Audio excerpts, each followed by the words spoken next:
on the demolition of Estabrook School.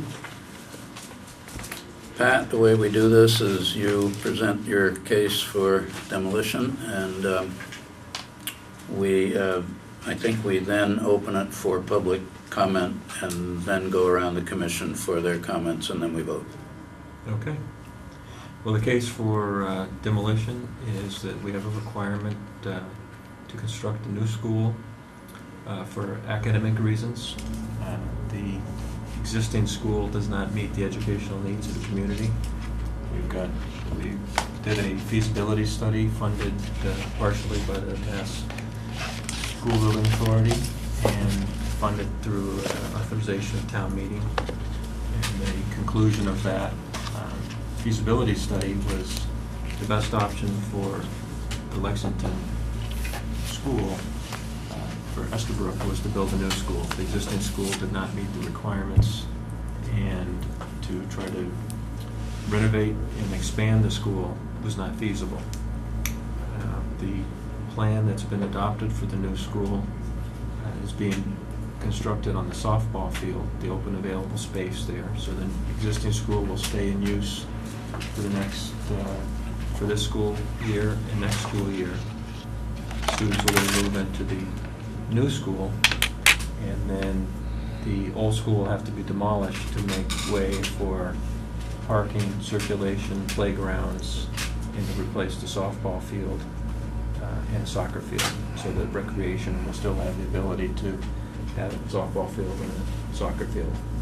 We also have the PCB issue at the school, and EPA has given us a temporary allowance to continue to use the school with PCBs in the building materials from when the building was constructed in 1961 until the year 2014. So we've committed to the EPA that we're going to mitigate the PCB contaminated materials at the time that we do the demolition. That's when we'll remove the PCB contaminated materials and dispose of them properly for the regulations. I'm curious, why were PCBs tested? The EPA came out with a new guideline to communities that even though PCBs were no longer authorized to be in materials from about 1977, they did a public outreach and had a front page story in the Boston Globe on Labor Day of 2009 communicating to communities that they thought there was a lot of buildings, and particularly old school buildings, that had these materials in them from buildings being constructed in the 50s and the 60s. And they thought there was a potential health hazard for the users of these buildings from having the PCBs in the air, airborne PCBs. So that was something that became of concern in the Lexington community. We got inquiries from residents. So we came up with a strategy to test for that situation. And through that, we found that we had high level, on the high levels, we had reportable quantities of PCB and building materials at the Estabrook School. So we did air analysis on top of that, and then our air analysis showed that we had levels above the guidelines of EPA. I'm curious, are you testing all the public buildings in town? PCBs? Yeah, we did test all the public buildings in town. And there were no other schools? All public buildings? Well, anything that was not constructed after 1978 we tested. So our sampling indicated that we could have a problem at Estabrook, and then we did air sampling, and we had air samples above the thresholds. So from an EPA standpoint, the air quantities are guidelines, they're not regulated. But the quantities in building materials are regulated. You can't exceed 50 parts per million. The recommended levels for air are not regulated. But through working with the community, we came up with a plan to mitigate the air levels, so that now we're managing the air levels below the thresholds for the school. So we're continuing to use the school while the new school gets constructed.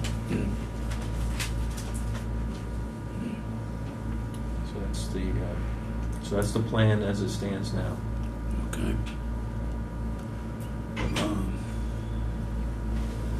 Come on.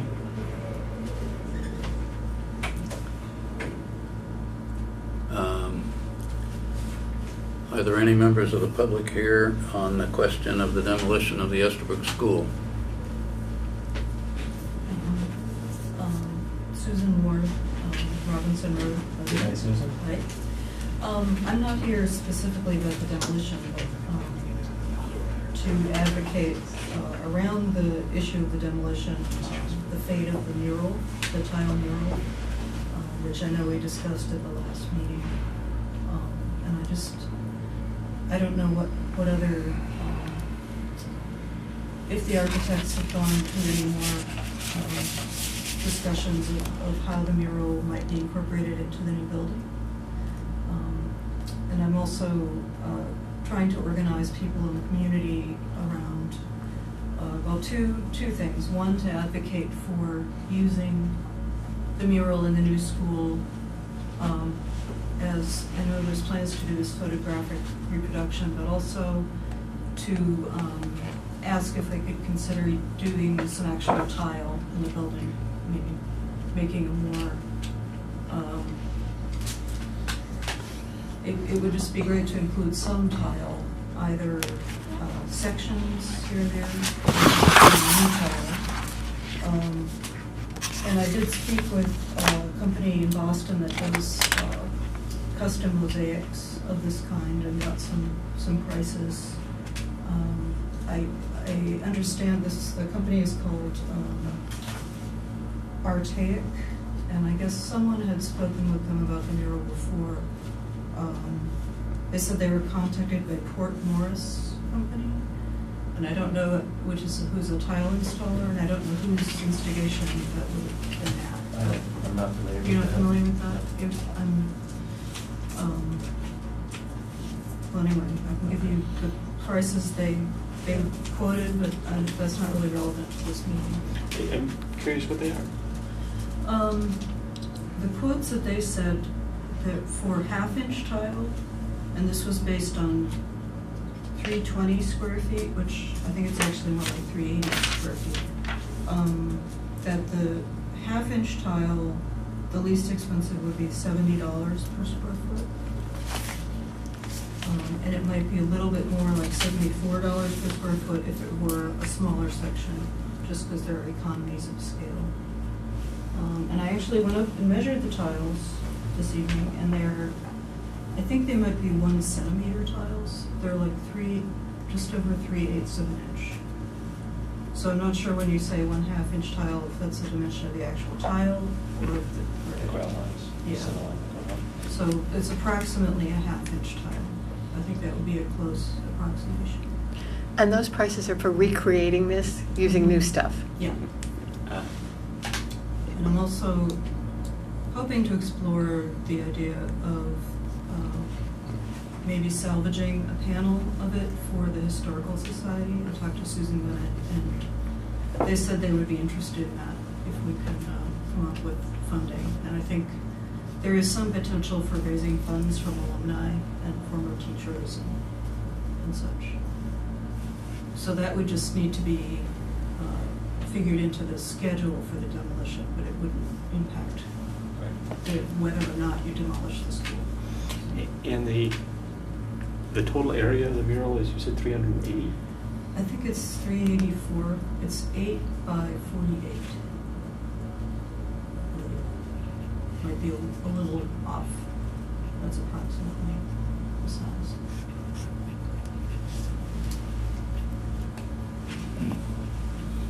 So I thought for the Historical Society, maybe try like a 8 by 12 foot long panel or something that could be split up into sections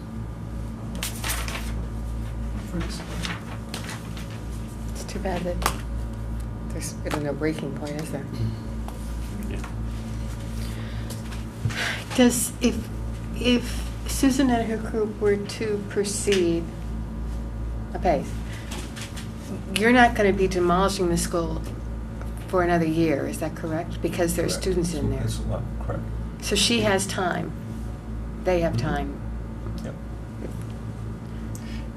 Yes, yeah, we've talked on the phone, and she Yeah, has time so- to try to garner support in the community for some type of use for the tiles or something that can be done perhaps outside the building.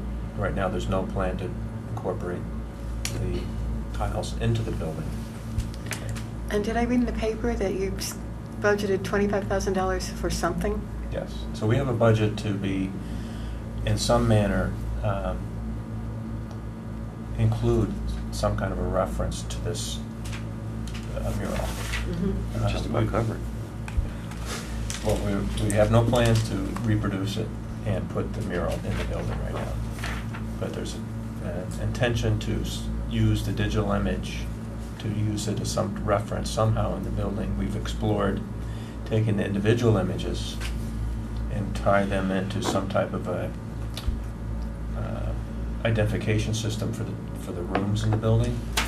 And we've spoken as a process to perhaps have the new students that are going to be in the building create some kind of an image that then gets married to an image that was created from 1961. Mhm. So you have the old image next to the new image and kind of have some type of a remembrance of what was done in 61 and then also was done in 2013-14 going forward, but not as a large image. So that's an idea that's being explored. It's not necessarily accepted yet, but we've as the project team explored different options. But there's going to be some type of reference, and certainly we have the image captured, and the image can be reused either as a complete image or pieces of the image to capture what the individual students did in their creating these different modes of transportation, which then got put together as the large mural, but we don't have any intention of using the large mural or the images as they're presented in the large mural. It's just too unwieldy in the building that's being designed and created for the generations of students going forward. What's the total project cost? Total constructed cost right now is just over $38 million. And it's construction or project? The project cost. That's with all the soft costs. The construction cost is $21 million right now. For the demolition and the new construction. Yes, everything. I just wanted to, has there been any consideration of using parts of it on the outside of the building? This company said that their tiles, anything they would do would also be suitable for outside use, and I didn't know if that had been considered, like maybe on the terrace or part of a bus shelter. There has not been any consideration. This was discussed, but as far as an actual design, it's not in design right now. Yeah, at our last meeting, Pat, you were here at our last meeting, right? No, I couldn't make it at the last. Someone was here meeting. at the last I meeting. think, It was made absolutely clear there was no plan to include the mural in any part of the new construction.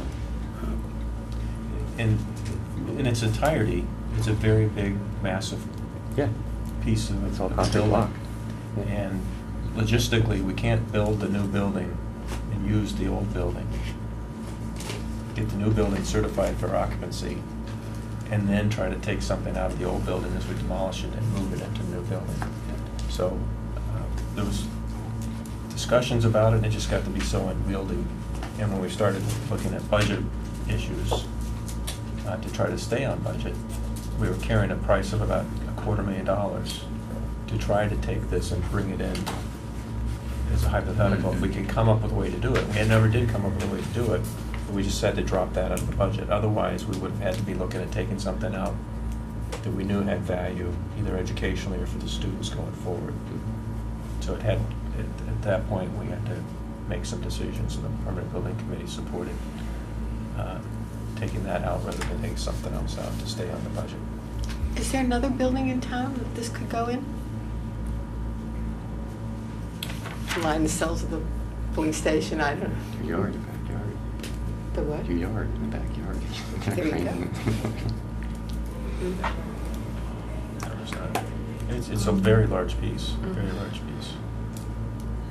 Have you ruled out the idea of recreating any of it in new tile, which wouldn't be impacted by the logistical problems. It's not in the design right now. It's, again, the design that we're using and that we like and this community likes is very open, has a lot of light, a lot of glass for light transfer into the building. And we are trying to identify areas in the building that can be used for art created by the students that will be in the building. So most of the display areas are going to be for the students that are going to be in the new building, the generations of students to come. So we do have an area for display in the lobby as you come into the building. It would be the area if there was going to be a display that references the past, the building that was done before, and maybe something about the neighborhood and the community. That would probably be in the entry area. So that's where we're kind of identified that where this $25,000 budget will be applied, that is going to be the area that's been identified in the program. And it would include something like this? Something of that, yes. It's not identified what it is, but that's... But there would be a picture of the mural. Well, the picture's easy. We have the picture. So we can always display the image Yeah. at the entrance. As a permanent feature, not just a poster set up on an easel. That's not the, well, it wouldn't be set up on an easel, no, but something that would be, something that could be used either as a digital image projected or some type of a permanent display. Mhm. That's still to be defined. You have a blank wall 48 feet long anywhere? Project this thing. Not even in the gym? Hmm. It seems like, $250,000 is a significant dollar amount. It's very tiny in terms of percentage of the total construction project cost. But $25,000 is minuscule for anything these days. And I think, it's sad to see the school go, but I think on balance you can understand that decision. But I think to have kind of nothing of significance in the school being remembered in a significant way, I think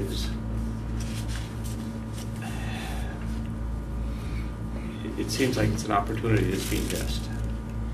And I think Susan is doing a great job getting it out in the public to see what the public sentiment is.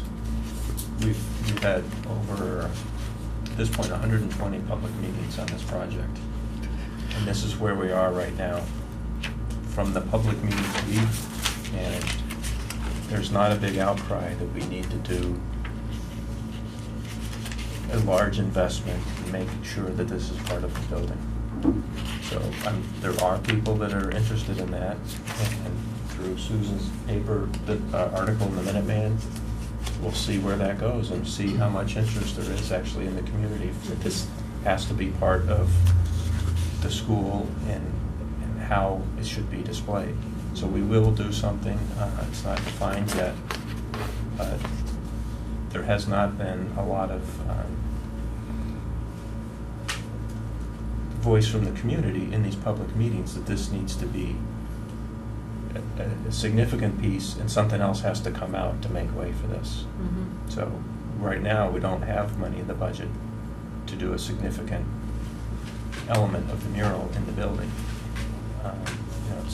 That's the recommendation going forward from the Permanent Building Committee to the school committee.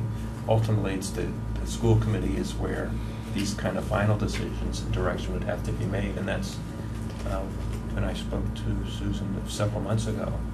I said this is where if there's going to be a need to make a change and try to justify additional expenditures on it, it's at that level that that's going to be made. The Permanent Building Committee is charged with making a school building. And these types of things are going to have to come in from interest from the public, that this is something that has to happen.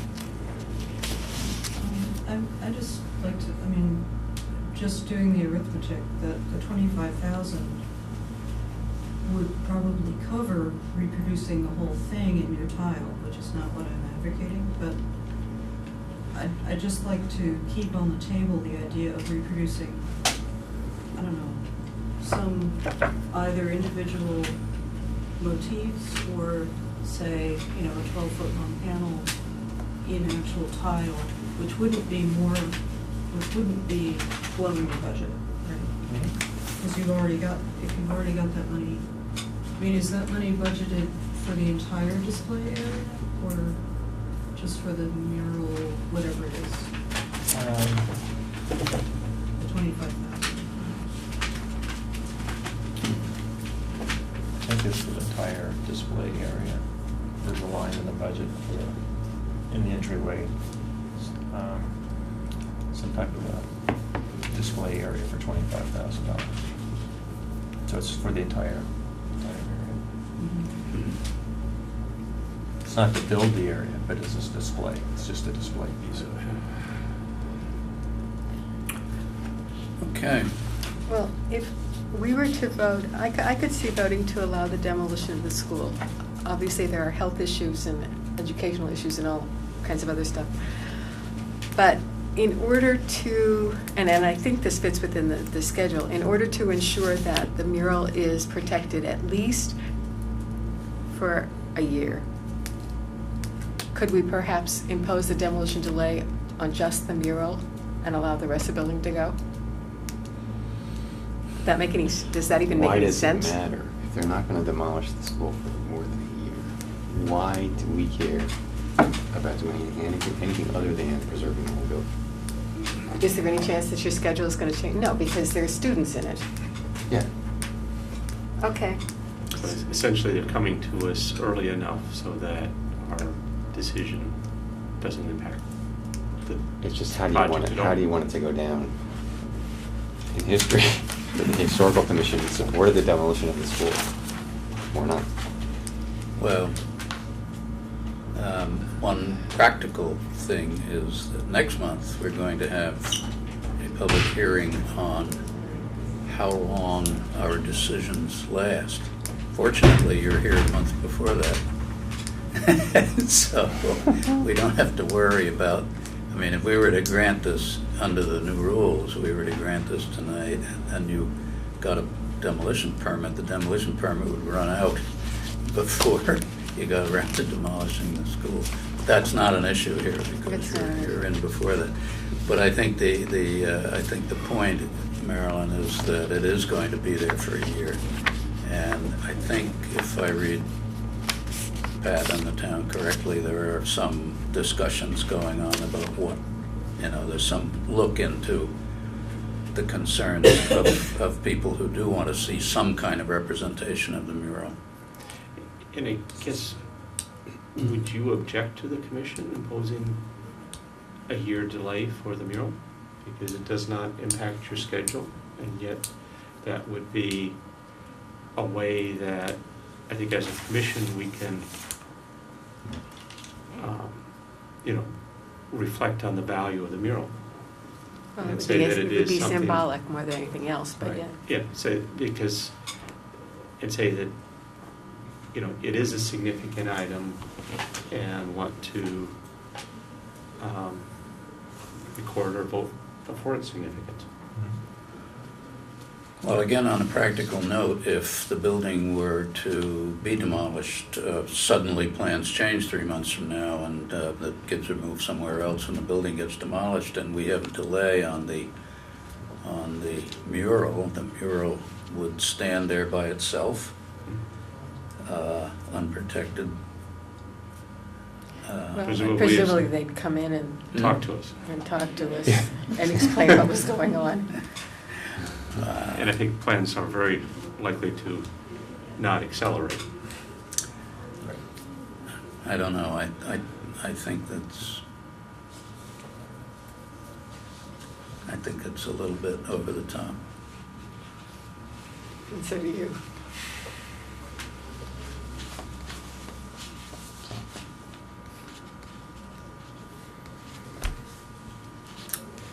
I mean, we can put a condition on, but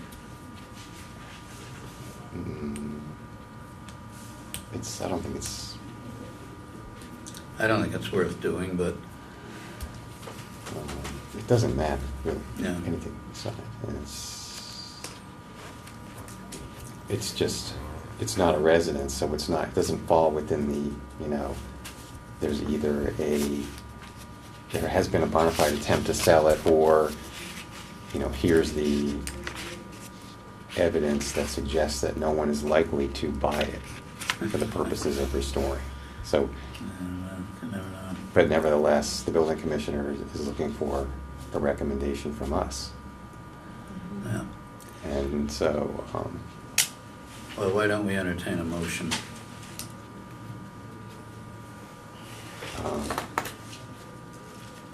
I make a motion that we, pursuant to the Code of Lexington, section 19(3)C, that we find the Estabrook School preferably preserved in its entirety. This So you're is adding- a delay. So issue the delay on the whole thing Yes. for a year? Yes. Oh, Okay, second?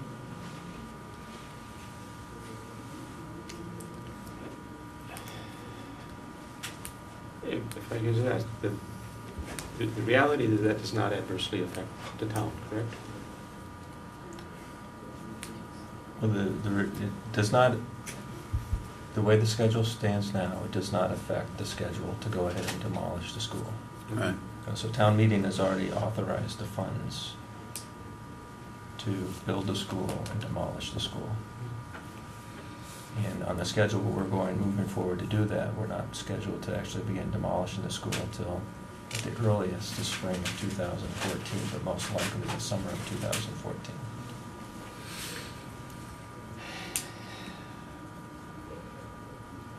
Well, we have a motion made, we don't have a second.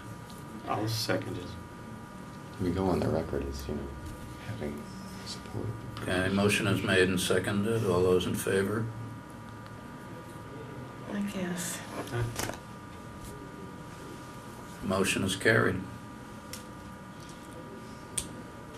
I'll abstain from that. But 3 members are a quorum, so the delay is imposed. But I would like to recognize the fact that you prepared this for us at our request. And it is a wonderful report, and the photographs and stuff. And that show of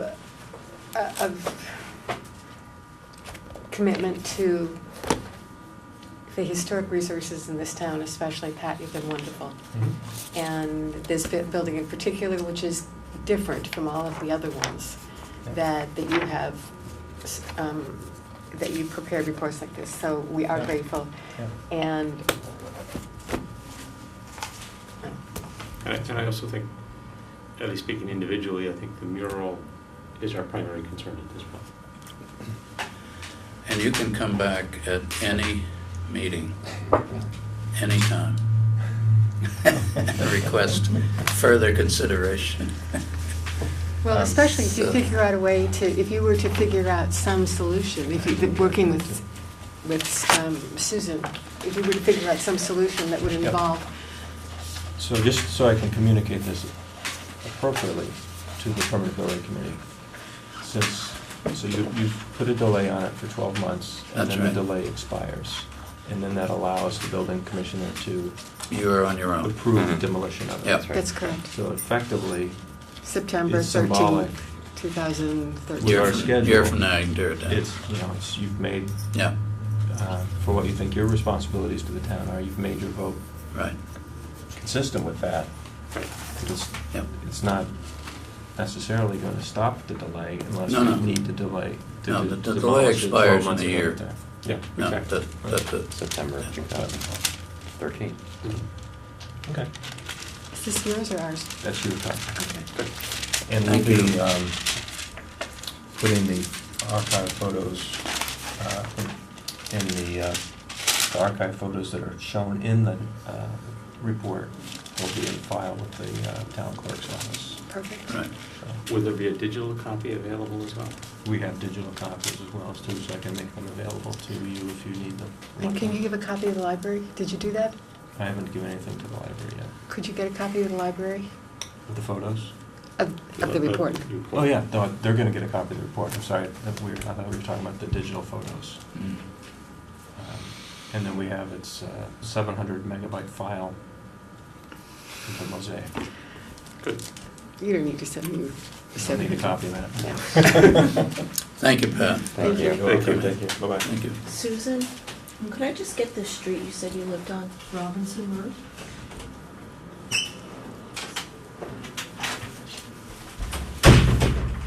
We now have a public hearing on changes to or partial demolition of 3 Field Road.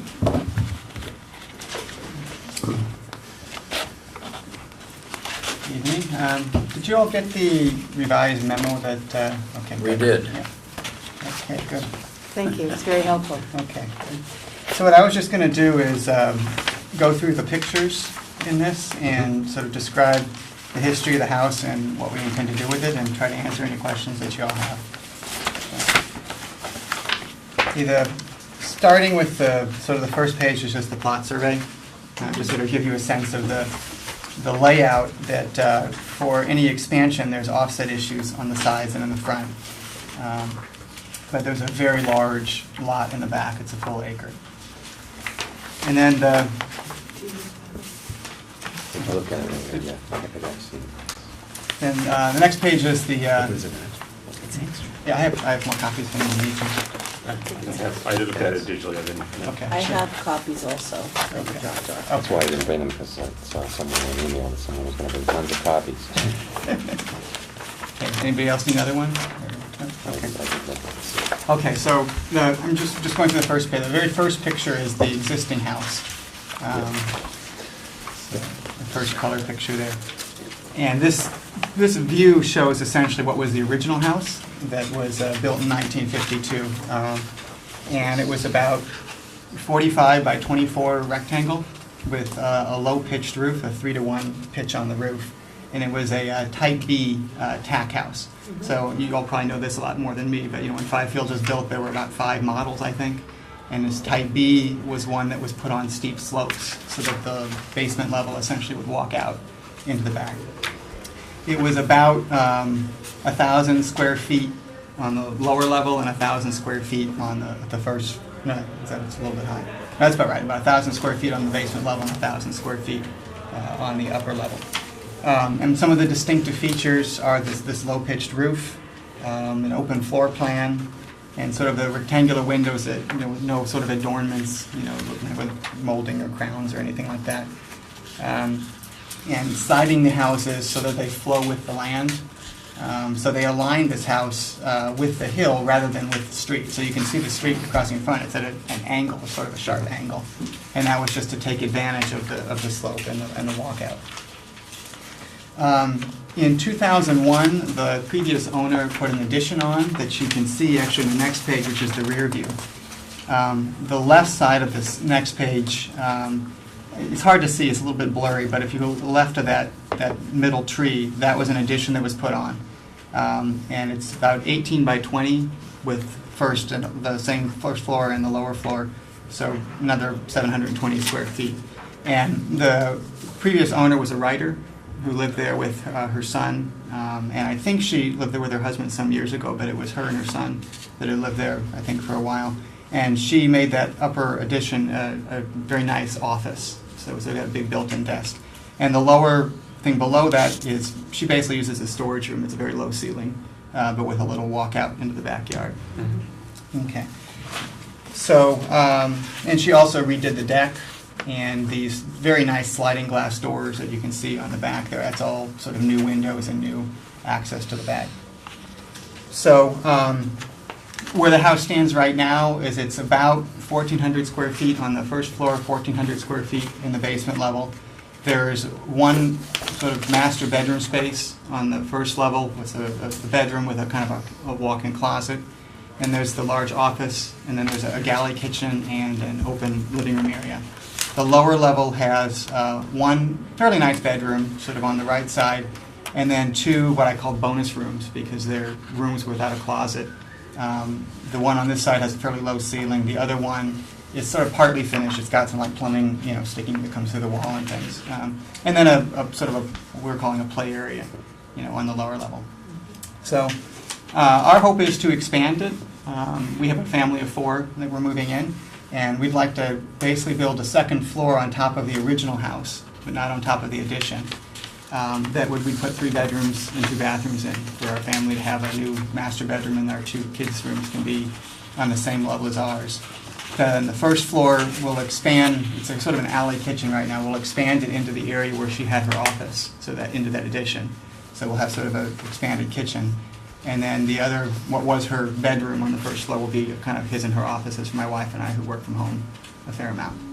And the lower level will be play space and some storage, maybe an exercise room and a guest room. So you can see, I had our architect do a rendering of the existing house, so it's easier to compare apples to apples, with the trees and things not in the view. And then here's the new house takes over here, where it's in the sort of the reddish color. I don't know what they're actually be that color, but the original houses, I understand these are all redwood siding, and so I think they all originally looked with this sort of reddish look, and they were painted at some point in the past, so they're all different colors now. So we're keeping the low-pitched roof, so we're putting the second floor on, but reproducing the same sort of pitch and style of the roof, keeping sort of the vertical siding style and the sort of same sort of unadorned windows, and we're not changing the orientation with the land, or we're changing the foundation. So the way we view it is we're keeping all of the original house and just doing an addition on top instead of an addition off to the side. And so the next page is sort of the rear view too. And then I have also sort of the internal floor plans of what we're planning to do, and sort of show that I've described with the office space, and then the kitchen moves into what was her built-in office. We also are adding a garage. There's no garage on the property at all right now. There's just a sort of a pull-in parking space off the street with gravel. And so we'd be putting a driveway and a 2-car garage in and connecting it to the addition portion. So there'd be a little mudroom there, basically, with that space in between us. So we did evaluate other options besides putting a second floor on, other ways to try to expand and put in the space, and we felt they were all really inferior and would kind of damage the character of the building more. We couldn't expand to the sides of the front just because of the offsets, and if we go back, then we'd have to first tear up all the nice parts that the last owner had redone, all the sliding glass doors and that sort of nice and finished space. And then we'd be cutting off a big chunk of the house from the backyard. And these houses are really designed to have, a front and then a nice view out back that goes to the land. So if we're expanding out the back, then we're blocking, half of that off. And by going up, we can still take advantage of that for essentially the whole house. We also looked at, could we get by with the existing space without a second floor? And we looked at that, but it really wasn't going to work for us because the lower levels, there's one nice bedroom in there that will be used as a guest room, but then the other 2, the addition one has a very low ceiling. I think it's 6.5 feet. I can reach up and touch it, and there's nothing we can do about that. And then the other bedroom, what could be made into a bedroom, is a fairly small room with no closet and some plumbing coming out of the wall. It's just, it wouldn't be the house that we wanted, with that, and it wouldn't be worth, honestly, what we paid for it. The price reflected the potential of the house and the lot. So the last few pages are elevations. And then at the end, I have some letters that I got. So before we originally scheduled to have this meeting a month ago, and before then I sent an email to the listserv. 5 Fields has this nice listserv that I think everybody's on, introducing ourselves and saying we're planning to try to put on a garage and a second floor, and inviting anyone who wanted to see the plans. And then we also specifically emailed a copy of the plans, pretty much the same thing you saw, to the immediate abutters, and the 5 immediate abutters that are in the 5 Fields community. And so I have here the responses from all of them. The first 4 basically say they have no objection. There's one from neighbor Mara, another one John Dirks, who lives at store at 5 Field, who's been there a long time, I understand. And then Ms. Suzar, Ruth Suzar, I haven't met her yet, just this little correspondence. And what's interesting, she also had no objection and wished us luck. But one thing that's interesting about her house is she also has a Type B house, the same model, and she had put a second floor on her house back in 1968. which describes in here. And in fact, that second floor, she told me, was designed by a TAC architect. So that's a sign that, it's not inconsistent with some of the original vision. So that TAC architect, his name's here, forget his name, Len Notkin, who used to live next door to her. Then the last email, or the last letter is one I think you all have seen already, that Nancy, who I see here today, who's at One Field Road, and she sent a letter directly to each of you, and it's clear she's not happy the house is being expanded, but she wasn't opposing. And she had one stylistic suggestion, which was the windows in the plan that I circulated before were sort of very horizontal, and I was just trying to get as much light in, and she felt that that interfered with sort of the vertical nature of the building. So we changed that. So in the elevations you see now, we changed all the windows on the front of the house and the south side to have a vertical orientation. And our architect agreed with her, essentially, that is a nice change. So that's what our plan is, and I'm curious to hear any questions you all have. Are there any members of the public who wish to address this issue? Nancy? Yes. Well, you've heard what I had to say, and I'll say it again. First of all, I'm not happy about this. I read their plans, I read their rationale for it, and it seemed to me that they could achieve what they want, which is to have their bedrooms on the same level with their kids' bedrooms in the existing space. I did mention this to David. I'm trying to remember all the reasons he said that this was not acceptable. One of them was that his wife grew up in Hong Kong, and her idea of a bedroom is on the 22nd floor. I think my response to that is, if you want to live in a high-rise, why move to Farm Fields? He also said that the window outside what would be the master bedroom, which is the large room on the lower level, was dark because it's underneath the deck. I haven't been inside the house recently, I accept that. And since I haven't been in the house recently, I can't really assess these other two that I think would be appropriate for kids' bedrooms. And there was something about the suitability of the play area, and I tried to explain to David that their kids are now 2 and 4. Kids move around where they want to play and where parents want them to play in relation to their children, and that may not always be the place that they want them to play. So that was one of my objections. The one about the windows, I'm very glad that they have addressed. But the main thing is, I'm just very sorry to see another, what I consider too tall house being built on Field Road. If you've had a chance to go to Field Road, you know that there have been a number of atrocities built there in recent years. One because of something that you opposed, one a demolition that you permitted, and one that you had nothing to do with. But I think we have enough, and I don't really welcome another. I do think that the low-pitched roof makes this one more acceptable. I think it will fit in better. David says they're going to keep the hemlocks that face Field Road, so it will screen it somewhat from the view directly across the way of someone who isn't here. But I just think it's regrettable. I'm sorry. I don't look forward to this. Yeah. If I can just, maybe I can explain a little bit about the lower level with the picture that I have in here. Sure. It's just quickly, if there's a picture that shows the lower level layout, and the concerns we have, we did have the architect look at it, are what Nancy was suggesting is this sort of big room on the right, which was the addition room, being the master bedroom. You'll have the, I can hand you the new drawings that show the vertical windows and whatnot. I'm not sure. No, if you're- no, I didn't get one. Oh, okay. Let me hand you one.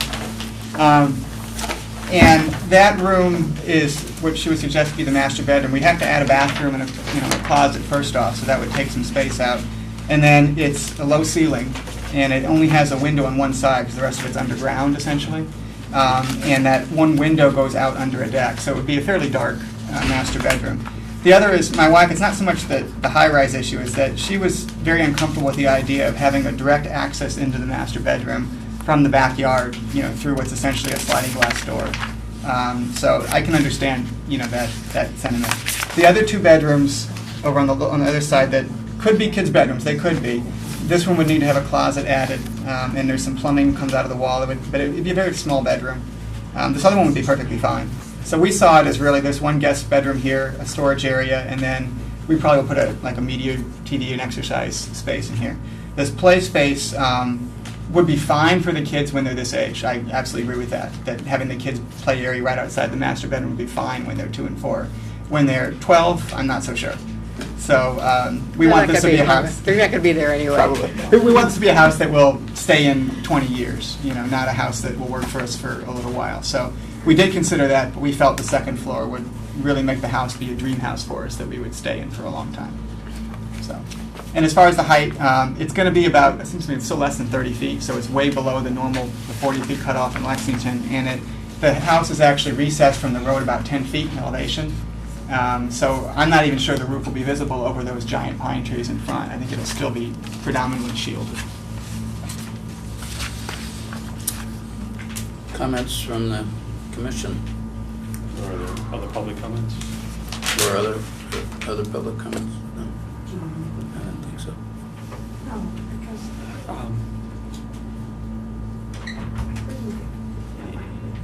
I think it's, I understand and I share some of Nancy Suchol's comments, but I also want to compliment you on the efforts that you've made in terms of understanding your house and making a significant change to it in a way that relates to its original design. So I think it doesn't meet the historic goals or preservation goals of kind of preserving the house, but it's also, I think, a responsible way of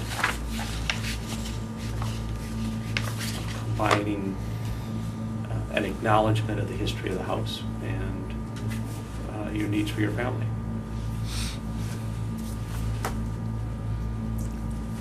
Do we have a motion or further comment?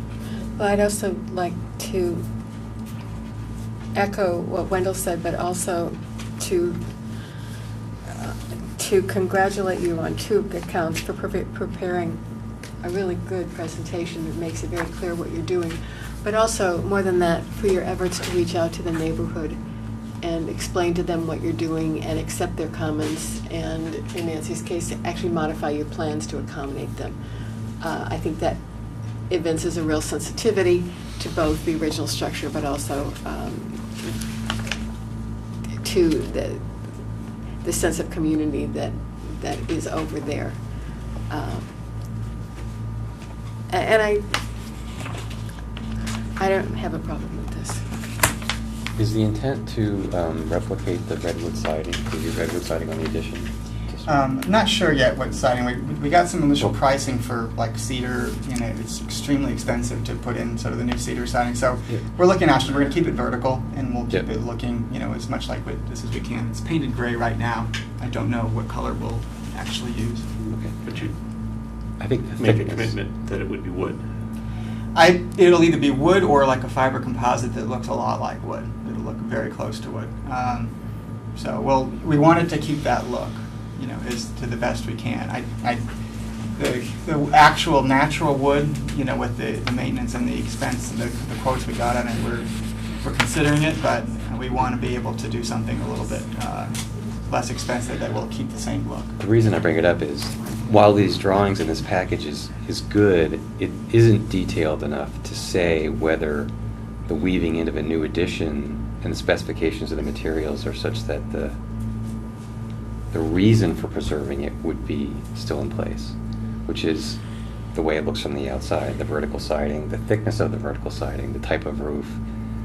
So it's The roof hard will to... be the same. Yeah, the roof will be the same sort of shingle, the same Okay. design. Yeah. So,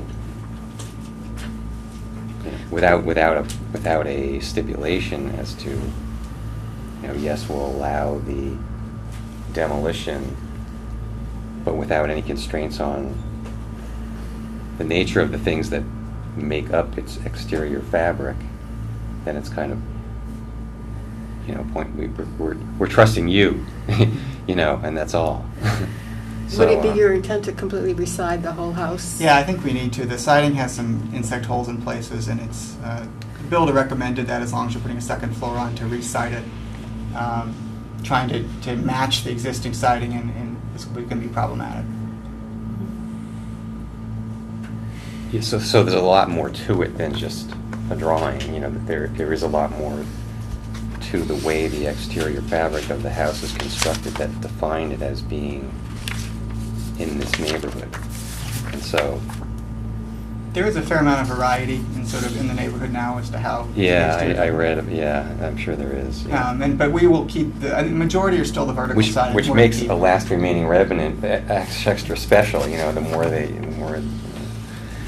We definitely are keeping vertical. We like that, and we want to keep that appearance. So if it's not actually wood, it will be something that looks. The builder showed us this fiber composite material that, you know, it's designed to look like wood, and you can't tell unless you really get right up close to it. We don't want vinyl, absolutely not. You know, and we don't want horizontal. We don't want the clapboard. So it will look like this. So,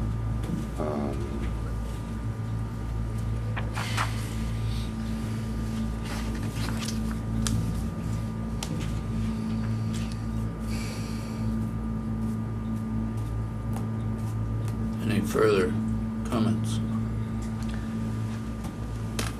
I have a comment for the commission, which is related but not directly.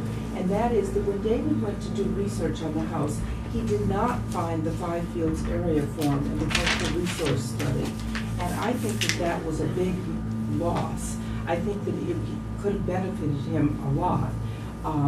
And I wonder, do you ever direct people who come before you where they should be looking for information?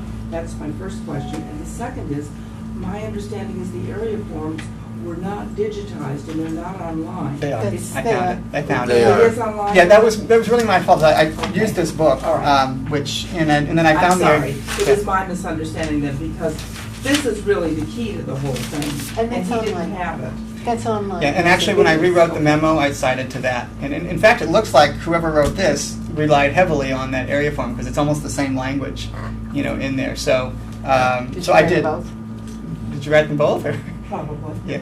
So it's so the Five Fields. This book actually had most of the same information in more detail, and it looked like it was taken straight from there. So, Yeah. but I did, in my revised memo, I did put in the citations to the area form, and I did look at that. And I changed I had it as Type A1 because I was looking at the layouts in some of these old contemporary articles about TAC, but according to the area form, it's a Type B.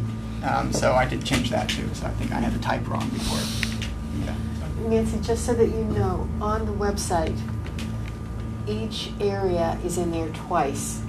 It's in a summary at the top, area summaries of Five Fields. But then there's a scanned copy of the form, so it's in there Thank you. twice. Because I was misinformed and I had heard they were not.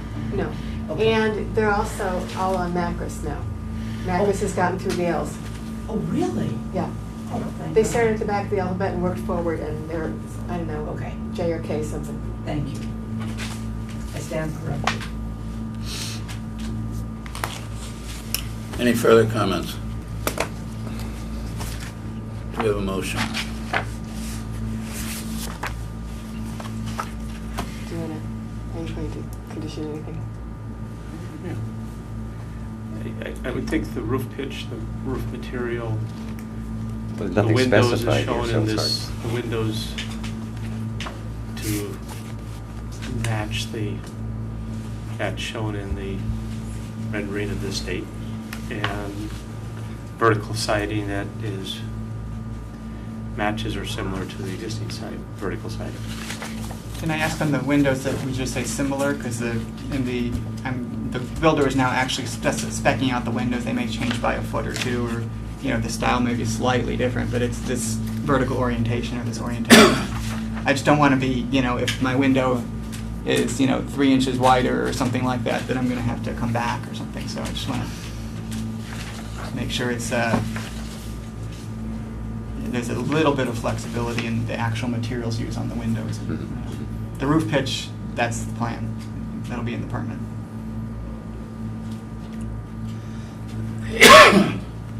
So- I guess make a motion to permit the addition and modification to 3 Field Road, consistent with the proposed rendering submitted at the hearing with roof pitch and asphalt shingles to match the original house, vertical siding that will be match or similar to the existing original vertical siding, and window and vertical wood windows that are consistent with the rendering shown at the proposed renovated house. Can I ask what's meant by wood windows?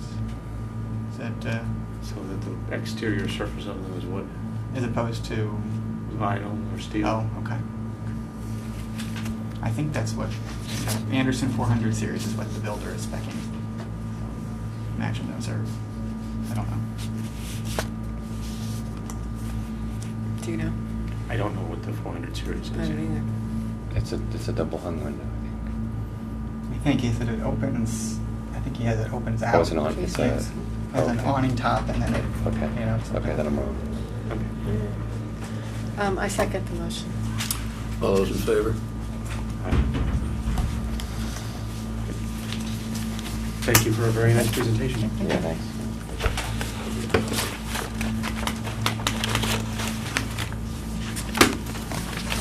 There you go. David.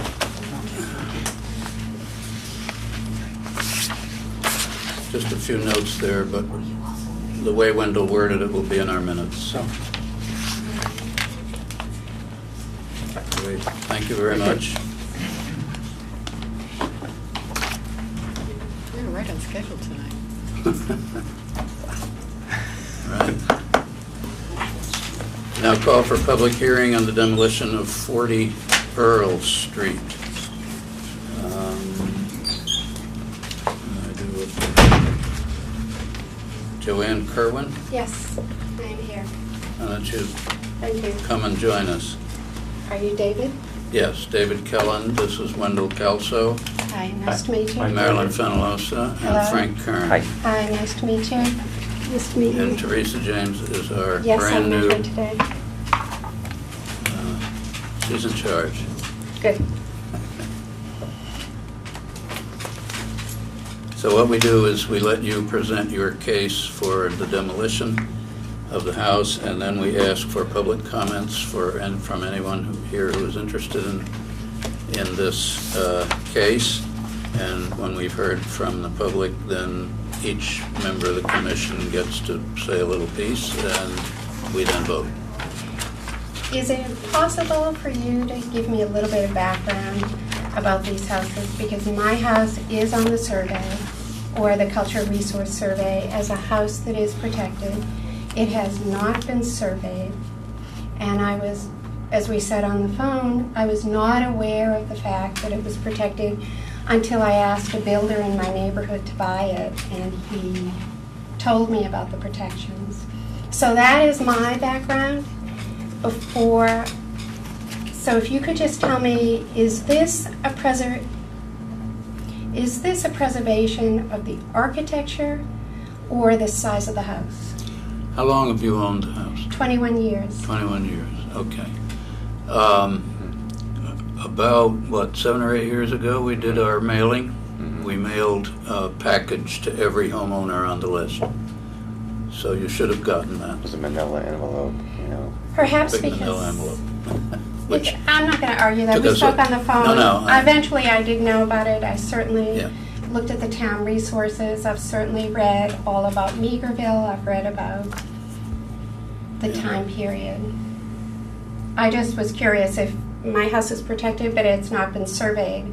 I'm on an unaccepted street. I about wetlands and conservation. I have is this the, It may have been, it's on an area form, but it wasn't an individual building, right? It's an area This, form. it's an area form. Yeah. It's So- with a data sheet. Yeah. The reason that we did area forms with data sheets is that the thought was that it was the neighborhood that was architecturally significant, architecturally and historically significant, and perhaps not so much the individual buildings taken individually, but the whole ensemble of buildings in Meagerville were such that it warranted protection.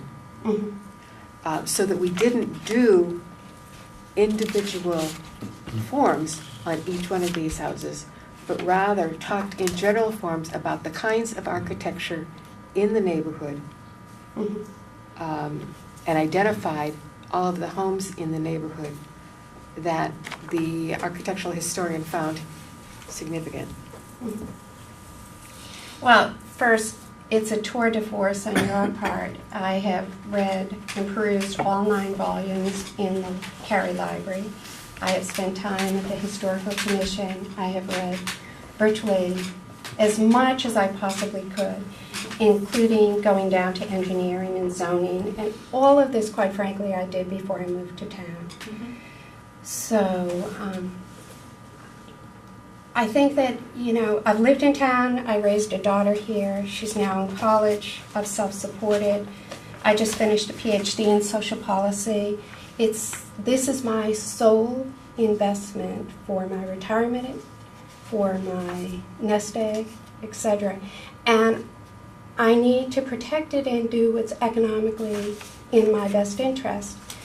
And it needs considerable updates in the kitchen, the bath. It is certainly not green. It probably needs a new oil burner. I don't know. The heating system is quite old.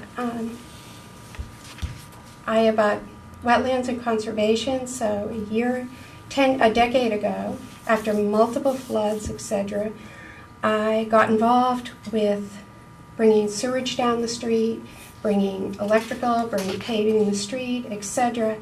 And all of that was at considerable expense quite a while ago.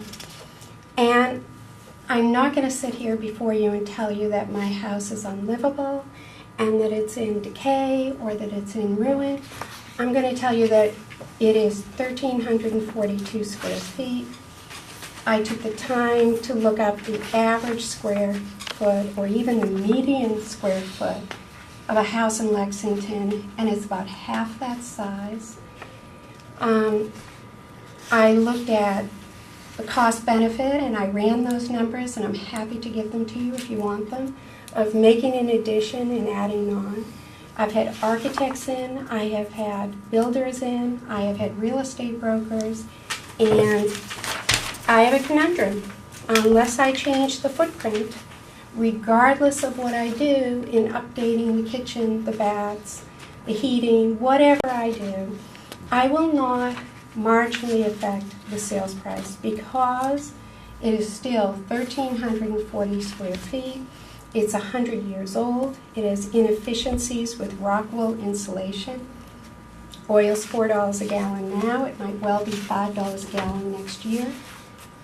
And right now our interest rates are low, and I want to keep my options open. And it is, if you want the numbers, I'm happy to give them to you. I need to do, even if I sold it to a builder tomorrow with a demolition permit in hand, by my calculation, it's worth about 10% more than what I can get without the permit. I sell a $500,000 house to a builder. He has to hold it a year. He may be able to rent it, but clearly it's 100 years old. I have lead, so we really can't rent it. We can't advertise for rentals with lead in it. And, you know, it's just there are a lot of questions about it. And I took a risk in 1991 when I bought it. It was a white elephant. I met with zoning, I met with planning because I knew Title V regs were coming down the pike. And I was on a cesspool of leaching fields, abutting conservation. And I have methodically brought it up to date in many ways, but this is 2012. It's half the size of the smallest, of the median, not the average. house in Lexington. There are houses in my neighborhood selling for 1.1, 1.5. We all know that. I'm not going to take up your time with it. But I want this option. I want the option, and I want it for my economic interest. And respectfully, I know that you have worked really hard. I read a good portion of those 9 volumes. I've reviewed the minutes back to when Meekerville was in 1891. I know the history, but my house is on this list. It hasn't been surveyed. I'm on an unaccepted street. 10 years ago, after multiple flooding, the town was not able to help me tie into sewer. You know, my mailboxes were a block away. So it's not as though I have been the recipient of huge town support for any of my improvements. And it has cost me many thousands to make those. And the last time that I wanted to bring sewer down the street, and I went and I found a builder, and I asked him to buy the lot, I was $12,000 in legal fees with the town just to do it.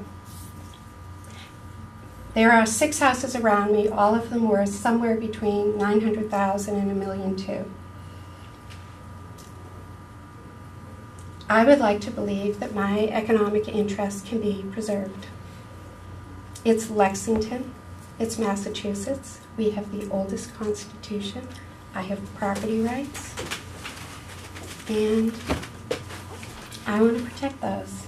And I'm not sure that building an addition is economically feasible with a cellar that's been dug out, abutting wetlands and conservation, a sewage by ejector pump. There are a lot of hurdles here, and this is another one. Are there people from the neighborhood, anybody want to make a public comment on this particular case? No? Respectfully, I went around to all my neighbors and I told them that I was doing this before I went to... Well, they were notified. I know they were. Yeah. So, comments from the commission? With all due respect to everything you've said, the job of this commission is, we are advocates for the building, not for the owners. It is our job as a commission, by statute, to advocate for the preservation of preferably preserved buildings in Lexington.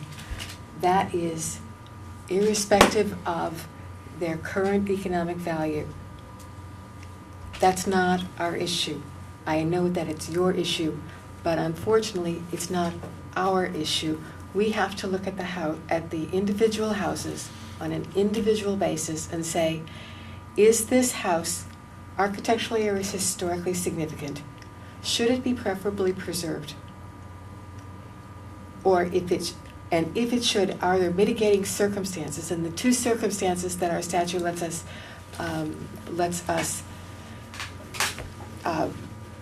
vote a demolition that we have found a house to be preferably preserved is if the house cannot be preserved because of its physical condition. That is, the basement is being held up by powder puff beetles, or a river runs through it and the mold is so awful that it's a health hazard. Or alternatively, so that's the one thing, the house cannot be preserved. Or secondly, that there is no one out there that would buy it the way it is, that there is no preservation-minded buyer that would buy this house as is, or with a sensitive addition. That's what the statute requires us to do. That's all we can do. That's as far as our inquiry can go. Is it preferably preserved because it's architecturally or historically significant? And I think we have a report here that says, yeah, it is. Is it a health hazard? Can it be preserved? We haven't seen any evidence from you that it cannot. I mean, that may be the case, but we need to build a record to justify our actions because we are a regulatory body subject to scrutiny. Nor have we seen any kind of indication that you can't sell the property as is. And that's not saying sell it for the very best price that you possibly could get if it had a demolition permit or the land was scraped. That's not in the statute. It's, is there someone who would buy the property? And we have seen And no this evidence is the of that. statute, may I interrupt? Is this the statute from the Lexington bylaws? Yes. Or from the Massachusetts Historical It is the- Commission?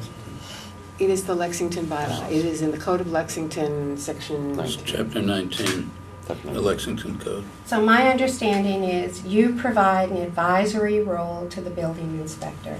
Correct. An advisory role. No, it's more than that.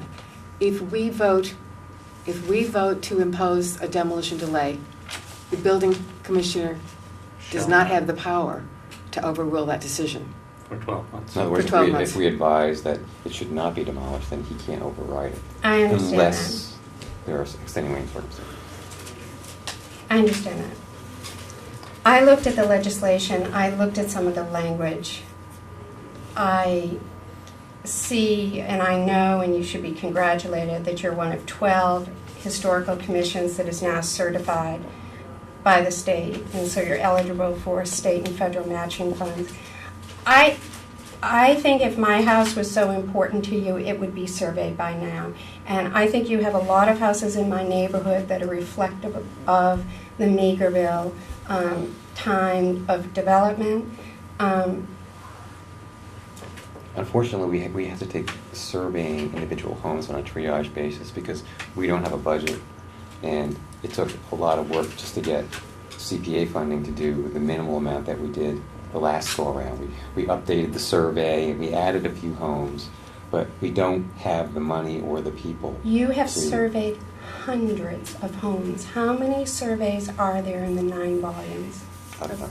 how About many are- 1,300, something like that. Yes. I don't think this argument is getting us anywhere, whether we surveyed it or we haven't surveyed it. It's in the inventory by virtue of the fact that it's a house in Meagerville, it's in the area form, and the fact that it's there means that we have already considered it to be a significant property. And that's why I'm asking you, what about it, other than the fact So- it's located in that neighborhood? What about it is architecturally significant that you need to keep it? Well, that is discussed in the area form. It is a prototypical Queen Anne. It is over 100-something years old. It has been approved by the Massachusetts Historical Commission, who assigned it a number for their Because you records. recommended that it be Yes. approved. And we recommended it based on an architectural historian that the town hired to go out and look at these houses and tell us whether they were significant. I mean, I just didn't see the architectural significance worked up on my house. And I guess I think of government as for the common good. And I think that I have property rights. And that I don't believe my property rights can be jeopardized or devalued in any way without just compensation. That is the Fifth Amendment. Well, the common This is good, my house, a common house. good in this case is that Lexington, being a historical town, has a public interest in maintaining houses and areas of historical significance, and this is one of them. And this commission is appointed to not only hire architectural consultants, but I think back in those days, it was probably members of the commission who also went out and looked at these houses in that area and decided they were historically significant. So the public public good is that it's in the interest of the entire town to maintain houses of historical significance.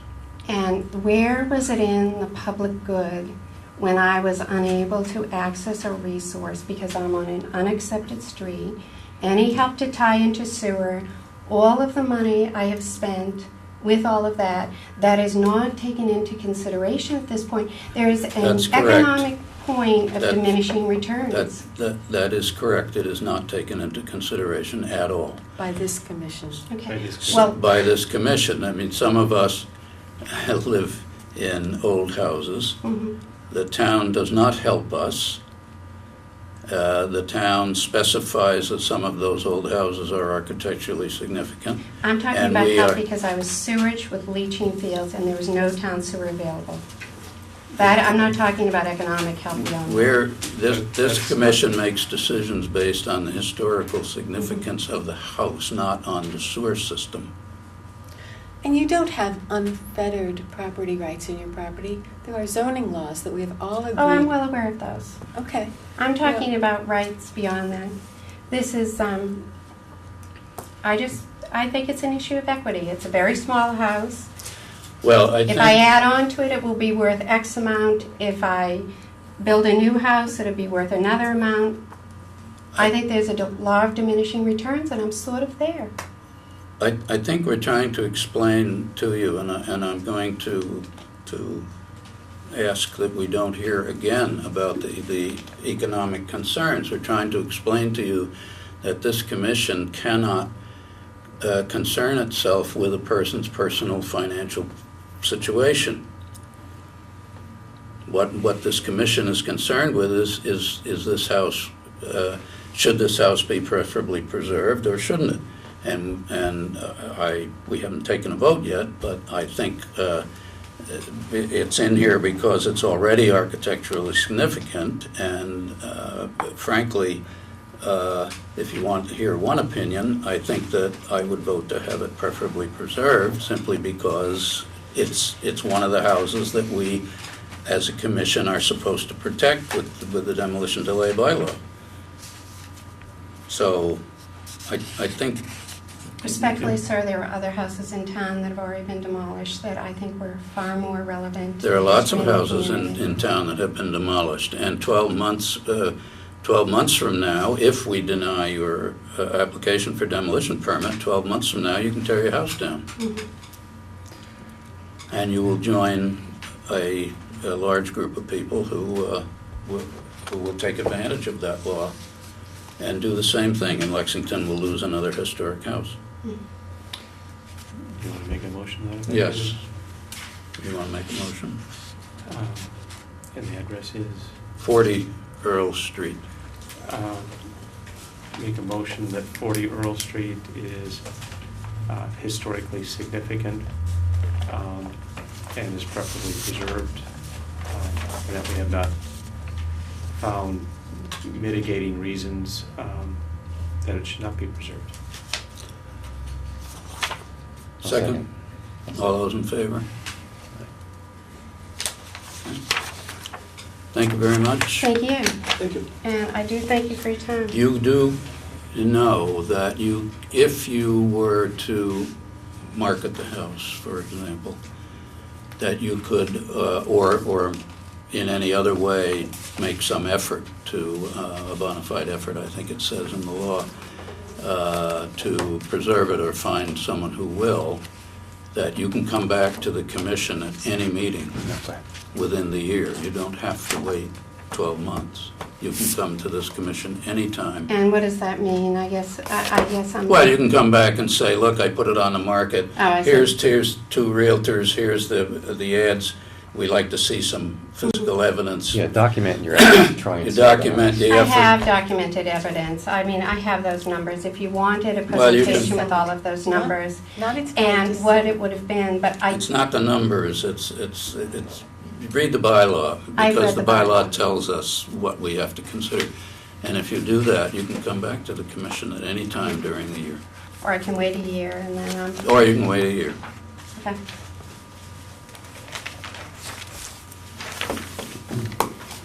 Do you think you'll survey my house in the future, or do you know it's just going to sit We where it have is? no plans to do further individual house surveys at this time. We don't have any money, for one thing. Mhm. So right at the moment, we're sitting with what we have. Thank you. Well, thank you. Thank you. Okay, next on our list is the discussion of the conservation of the Minuteman statue. Are you here for that? Moon Hill. For what? Oh, Moon Hill. Moon Hill. Okay. David can't make it. Is he coming at 9? He's not. He's really sorry. Not at all. Unable to. Not As at of all. when? As of right before I walked in. Okay, because he and I have been trading emails I all know. afternoon about, well, can I come late? Can I come there? Okay. Do Finally you want to gave do me a Moon call. Hill now? Why don't we do Moon Hill now? Yeah. Okay. Okay, we'll do Moon Hill now. Fantastic. I think we're a little more light than what you've been doing. That's all right. But by the way, I'm John Shomitz. Hi, John. Hi. Hello, also. Nice to meet you. Hi, John. How are you? And I'm Marilyn. your last name was? Shomitz. Right. Could you spell that, please? CHOMITZ. And it's JON. And I'm number 1 Moon Hill. And I'm also number 1 because I'm the president of the board. Through the short straw. I assume you're either the first house on the left or the first house on the right. I am the first house on the right as you're driving up on the one. The big farmhouse? It's an architect's collaborative. Oh, You're oh. thinking Peacock Farm. Oh, I'm sorry. Moon As Hill, you're not about to make across a the left street, turn yeah. on Moon Hill. Sorry, my fault. Yeah. There's my house with Yeah. Sitting up there. on the hill. addition, Yeah. which makes it tall. Yeah, Yeah. yeah. Sorry. With I'm the getting- cedar siding. Getting a little older. You know. I don't know Moon Hill from. So you guys are going to have to bring me up to date on what you'd like from me. And, Like, how can we how can we help and what help we're share information accomplishing that here would- because David couldn't make it. Well, I will just talk to refresh the commission's mind and perhaps yours. A couple years ago, we received money to do a study of mid-century modern neighborhoods in Lexington. As part of that project, we wanted to focus in on one neighborhood as kind of the poster child of the mid-century modern movement. We would have a context statement that named and that identified all of the neighborhoods in Lexington, but then we would zero in on one specific neighborhood with greater, and do additional research with greater emphasis on the specific characteristics of that neighborhood. At the time, we asked the Moon Hill Board if it was interested, and we asked the Peacock Farm Board if it was interested. Unfortunately, to Moon Hill, Peacock Farm responded immediately yes, and Moon Hill. This is Moon Hill, absolutely. Didn't. We're slow, absolutely. Well, we had certain deadlines, we Yes. had to make certain decisions. The consultant was Right. ready to go. Right. At the time, though, he did determine that the Moon Hill neighborhood was eligible for listing on the National Register of Historic Places. And the Massachusetts Historical Commission has agreed that Moon Hill is eligible and therefore would be appropriate for the preparation of a Moon Hill, of a National Register nomination. Having said that, we suggested to the Moon Hill people that I think this commission is kind of sort of tapped out into what we can ask for because of what we have done in the last few years. But there is nothing that would stand in the way of the Moon Hill Board or the Moon Hill neighborhood requesting community preservation funds to proceed with an application based on a couple things. First, by showing that the Moon Hill neighbors have a stake in the process by putting up some of its own funds. Mhm. But secondly, by establishing in its application that there would be a benefit to the town-wide of having this additional National Register nomination, this Absolutely. information. And the reason I say that is that community preservation funds come from town-wide taxpayers. The CPA money comes from us. Mhm. We're all paying for it. And it's one thing to use CPA money to to try to save a mural on a public building. You weren't here for that. I was here for the end of that, or Okay. part, yes. But to say that we want to use taxpayer money to document, to do something for a specific neighborhood, we have to establish why that is important on a townwide basis. And I think it is important. I think it's extremely important. Moon Hill is probably one of the most architecturally significant neighborhoods in the country. Yeah. Mhm. No question about that. So it's not a tough sell. Certainly it's not a tough sell to us, and it's not. And I don't know whether it's going to be a tough sell to the CPC, but you're not asking for a huge amount of money. Right. And from our end, Moon Hill is absolutely wonderful because it is the prototype for, I don't need to explain that to you, but we're the beginning of it, where the architects lived and experimented and made all the mistakes that we live in. And the neat thing about it is part of it is the community and the association and the planning board and the Easter egg hunt and the way the swimming pool and the way one person moves in and then the next person moves in and the previous one has to have them a party for them, and so it works their way around and gets everybody to meet everybody that way, progressive dinners, the whole thing. So for that reason, we're not as quick as some of the other groups as far as raising our hand and saying we're ready. So when you came to us before and we were talking about this, there's debate, there's the meeting, there's the annual meeting, the board meeting, and all the discussions and all the stuff that goes across our email list. So yes, we finally came to the conclusion is, yeah, this is a great idea. How can we help? So I guess I'm here to state, how can we help? We're ready to go. Well, I think what has to happen is that the application should come from the Moon Hill neighborhood, Okay. from the board, to Okay. the CPC. Okay. Those application, all the forms are online, or you can call up the CPC administrator and get them.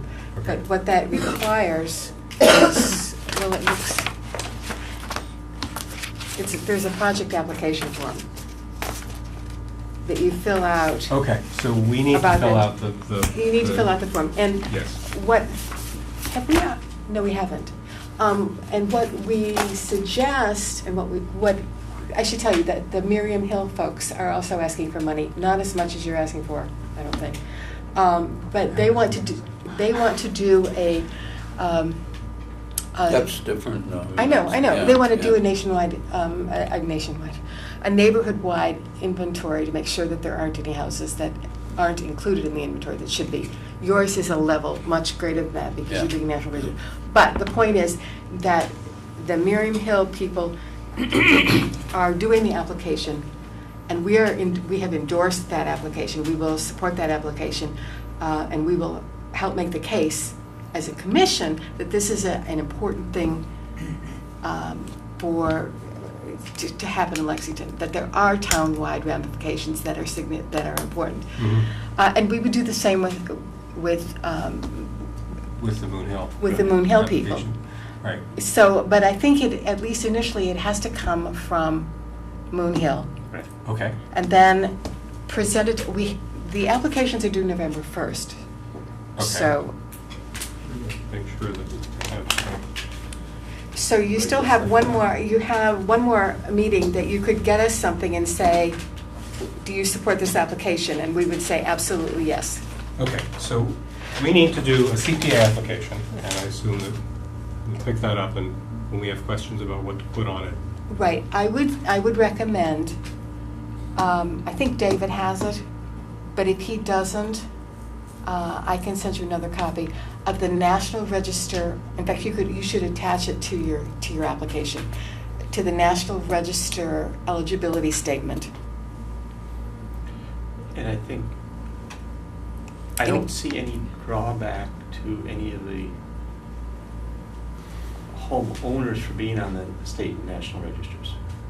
No, that's So what everybody wanted to discuss, because as So soon as it was mentioned, then the buzz comes out of. What does that mean? What does it mean, and we met, and we had questions, and So I think, So we've gone through that, we've gotten everybody on board, and realizing that it's not going to hinder, it's just going to help. And it's one of these things, everybody wants it, and then they stop and they go, uh-oh, what's it going to mean in a negative sense? We've gone through that, and everybody understands it. Just so you know, as part of the National Register process, the consultant will come out and hold at least 2 neighborhood meetings to answer all of the questions that any neighbor may have Right. on an official basis. I mean, we can tell you what all this means, but they're the Massachusetts Historical, we'll bring the Massachusetts Historical Commission in to meet with the neighbors and explain what's going on. Okay. And then the second protection that everyone will have is that if more than 50% of the neighborhood do not want this nomination to happen, it will not happen. Mm-hmm. Great. So So they have that protection. The nomination is as part of this larger group. It's the grouping of houses within modern houses in Massachusetts. Yes. They're in Lexington. well, what happened? It's a Yeah. different kind of scheme than they normally do. Normally, when you do a National Register nomination, you either identify a neighborhood or a building, Mhm. and you write the nomination about the neighborhood and the building. In this case, we have written a context statement about a movement, Mhm. that is the mid-century modern movement in Lexington. Right. And to that, then, we append all of these neighborhoods. Moon Hill has to be on that. Yeah. It really does. Well, yeah, you're already not number 1, Yeah. so you have to try for number 2. but the report itself, well, the context statement, which I hope you've seen, have you? Yeah, we've seen it a while ago. right? A long time. Exactly. Yeah. Okay. The context statement goes into significant detail about Moon Hill Mhm. on a more general basis. But what happens in the neighborhood nomination is that it will do a house by house survey, and it will explain the philosophy, the construction, everything about each individual house in the Moon Hill neighborhood on a much more specific basis than was in the context statement. And because of Moon Hill, we'll also talk about the architect for each house. Yes. I'm sorry. That goes without saying. Yeah. And then this becomes a Architects. permanent record. Yeah, architects, exactly. This becomes a permanent record. Yep. That is, it's sent to Washington and is approved by the National Park Service and is part of the listing of historic buildings across America. Yes. So it's a big deal, but it's to most of our minds, Moon Hill is a no-brainer. Right. It needs to happen. Right. And again, was Bruce who's the guy who's writing the? Well, Yeah. Bruce wrote Peacock Farm. We'd love it if he would continue the work. But he had said that he had done his preliminary work on Moon Hill, so. That's there right, because he was- really, really, Yeah. really wanted to do Right. Moon Hill. So, we know that's underway. Now, is there something that I need to present to the board as far as Us? figures? No, my board. These guys, the rest of them. Well, as I As far as said, the amount. and that was something that I was bandying around With David. with David, Okay. and unfortunately I didn't bring all those numbers with me because I I thought he Was was. it think like we have it 2,000? in an email. Okay. It was like around 5,000? I think it was 2,000. Oh, okay. Maybe from you, but it would take more than 2,000 to write this Right, nomination. but I thought it was 5 or 6,000 from. I think so, From based, CPA and 2,000 from us. Something This was like like that. a 2-to-1 Okay. thing. Yeah. does that sound right? It sounds like a good bargain, but it sounds possible. Well, it's a big- Are we supposed to be? We have that. Short Okay, Yeah. there's, something's been discussed, so it's Yeah. not like we're supposed to be throwing out a number on this form. No, Okay. but I think what Or has to something you're happen is that there has to expecting be, you have to show that you have a stake in the project. Absolutely. That as important as it is townwide, it's Right. also important to you as a neighborhood, Absolutely. such Yeah. that you are willing to put up. Yes. So, Here's an advantage. This is a house in Concord I looked at on Sunday, built in 1707. Wow. But the core. Here is the real estate people give you a whole thing to read, which includes the National Register of Historic Places.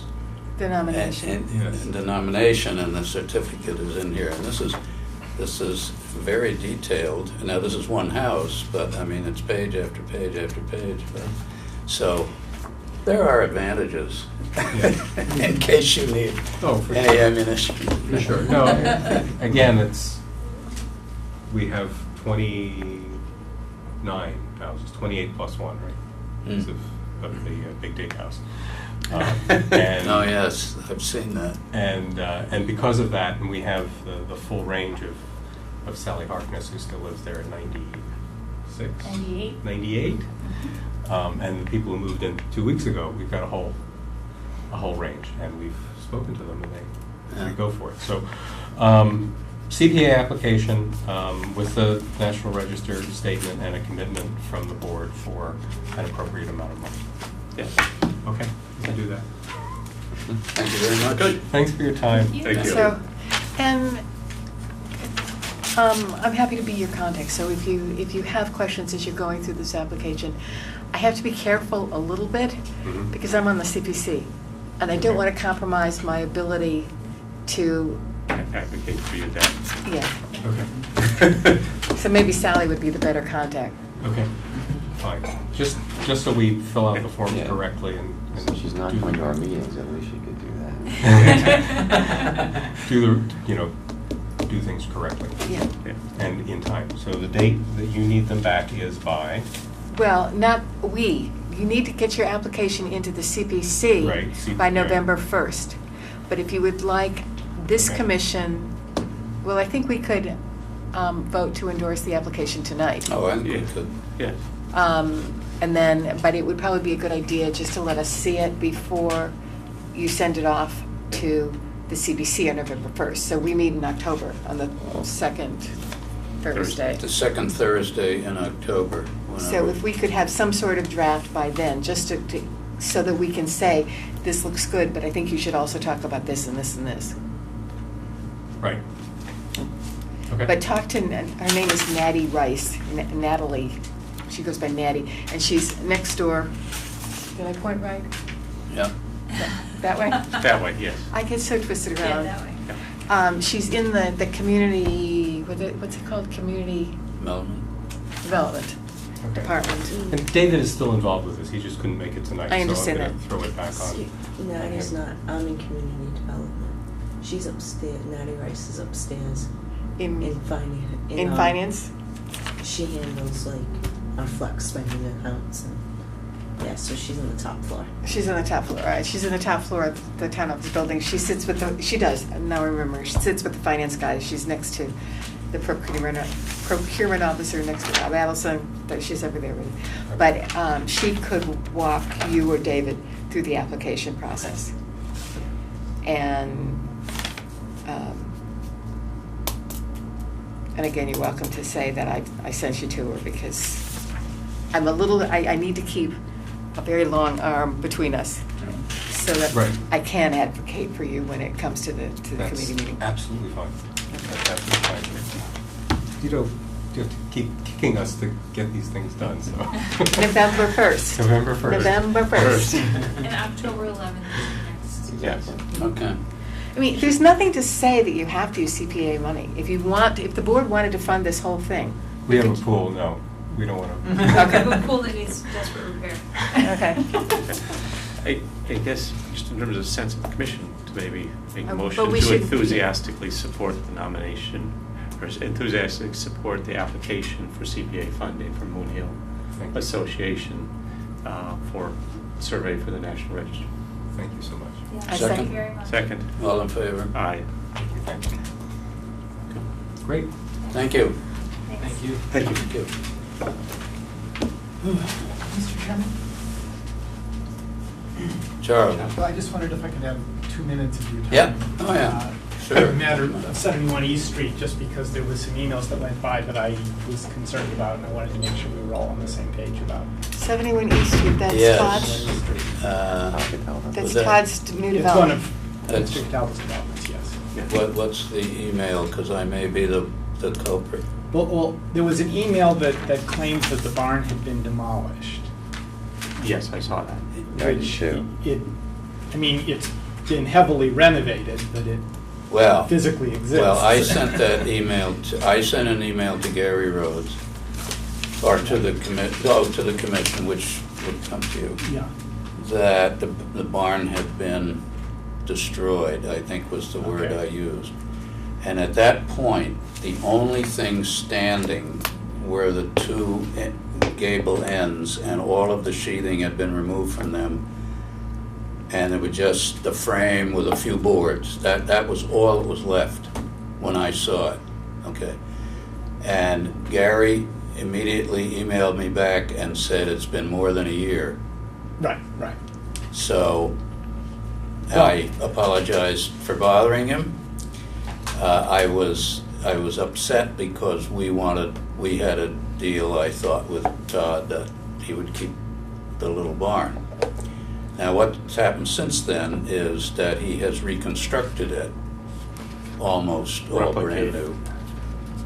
And which in my terms is still, it's been demolished because something is there, a modern reproduction. But the original barn isn't there.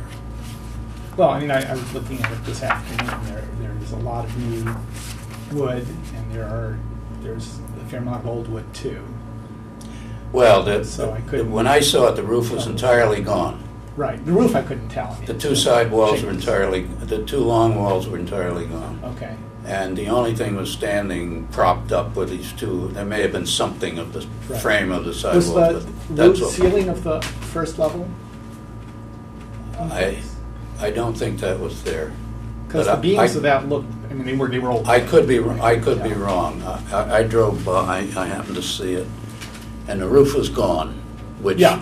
by our definition is No, demolished. I understand. That's why I wanted to make sure that I understood, because our special permit expected the building to be, says the barn will be renovated as a housing unit. Because it's a barn, I mean, you can't live in it without renovating it. And if it had been actually demolished to the ground, I don't think that would have been considered renovation by us.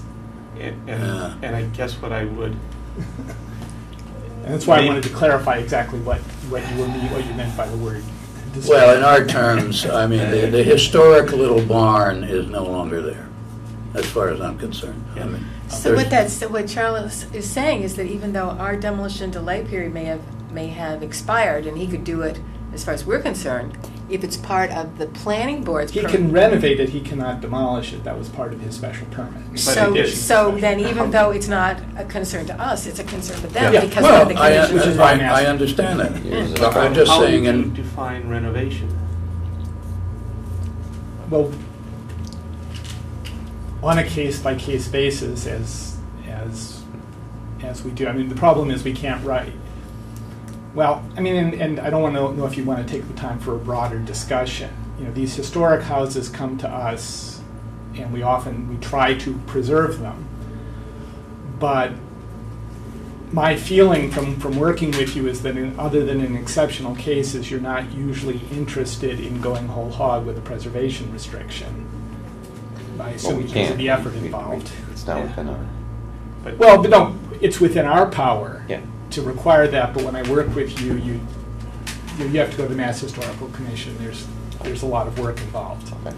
in But doing we've that. done that, and we would do it. We've done it, we did it for 110 Shade Street. But there's And other it's been houses effectively.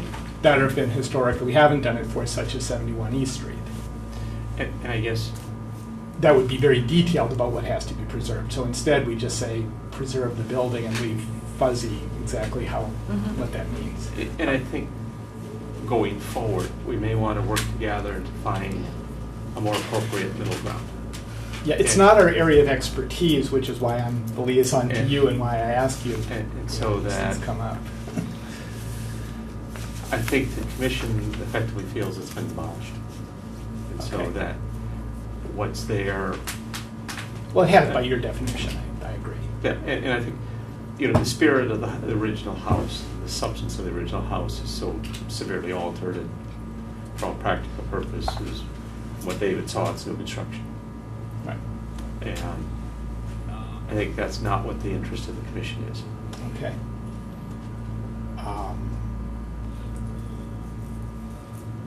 So the bigger picture question then, you know, just from glancing in it, I would have a hard case to make that what he was doing was other than, didn't fit within the outer bounds of renovating the structure. I'm sorry, you There's just said structural too beams. many negatives in there. Okay, well, I mean, I would have a hard time, you know, saying, well, we've got a zoning enforcement issue here, given the way we wrote our decision. But perhaps we should be writing our decision in a more detailed way, but we don't have the expertise to do that. And that's, you know, when these historic houses come up to us, which they do on a regular basis, because people, a lot of times the people with the older houses have big lots that they want to subdivide. And we always, 376 Lincoln Street. No. Yeah, it's a very case in point because they're in front of us now. And they came to you already and you said they could demolish the house. No, we didn't. We said they could move it, We which said I they think could. counts as demolishing it under Oh, your you're right, rules. you're right. So, but that's an example of, well, should we be writing a specific condition, a preservation condition for that house into our special permit for 376 Lincoln? We don't have the expertise to write anything other than sort of preserve the house, but what that means is anyone's guess. And I think we would be happy to work with you in terms of developing a couple paragraphs, kind of elaborating what are the key features that are required to be preserved. Right. And you know, it was our intention that the garage, that the barn, not the garage, because I think you gave permission. No, for the garage went, yeah. But the barn be preserved, but what preserved means is, you know, you have very detailed rules about what preserved means, we don't. Well, it didn't mean what he did. Actually, we Well, don't have detail. But it was I a mean, year, and after a year, he could tear it No, down. by your You know, rules, he but- could tear it down, so, you know, I But, was, but we, you know, I talked to you when we were considering 71 East Street. Yeah. We considered the fact that you felt that property, that 71 East Street was preferably preserved. And as a result, we wrote into our special permit some language. But perhaps it clearly wasn't as much language as you would have liked us to do. And I think we would be happy to consider writing in different language if that would further your goals, even though it is beyond your jurisdiction and is Right. not beyond our jurisdiction. No, And we appreciate that. What constitutes demolition for us Well, it's- is a roof removing the roof or more than one wall. yeah. And that's it, really. That's as simple as we Well, but- go on the record. But I think But you're there's also guidelines for the planning board. my which is experts. You are the people Yeah. who And then we anything can go more to than and that could is- write yeah, Yeah. a paragraph that, yeah, anything, that right. meets the spirit of what we're trying to do, even if it counts as demolishing it officially. Yep. Because you can stop someone from demolishing it by your definition, but only for a year. We can write a special permit condition that lasts forever. Yes. But we can't be as strict. I mean, sometimes someone has to replace a roof. Yeah, absolutely. Well, I went to the HDC meeting, the last HDC meeting, because the house across the street from me on Mass Ave, which has been bought by a woman who was interested in historic preservation, but she hired a very fresh young architect who came in with vinyl windows Oh, my God. and was all set to rip out all the windows in the house and replace them with these double pane things. And I, because I'm in a butter, I've got to go to this. And I made the argument that she would gain nothing in energy efficiency and she would wreck the, you know, fabric of the house by ripping out these windows and all that. The woman wasn't there, just the architect, the young woman architect. The HDC agreed with me. I nearly fainted. I mean, they been agreed listening. right across the board. Why wouldn't they? And in fact, Warschauer himself made the argument that the two windows on the sides should be preserved as well as the ones in the front. And I said, yes, yes, yes. I've been pounding on them for So, how many years now? yeah, 3 we years? do weigh in now and again. But we're happy to help So, with it. you know, sometime in the next year, we'll be writing a special permit. We will likely, unless we turn them down, be writing a special permit conditions for 376 Lincoln. even if we let them move the house, which, we have our discomforts about that too. I'd actually be interested in talking to someone informally about why you thought it was all right to move it. I think it's partly because we were so relieved you didn't want to tear it down. Because we like that lawn in front of it.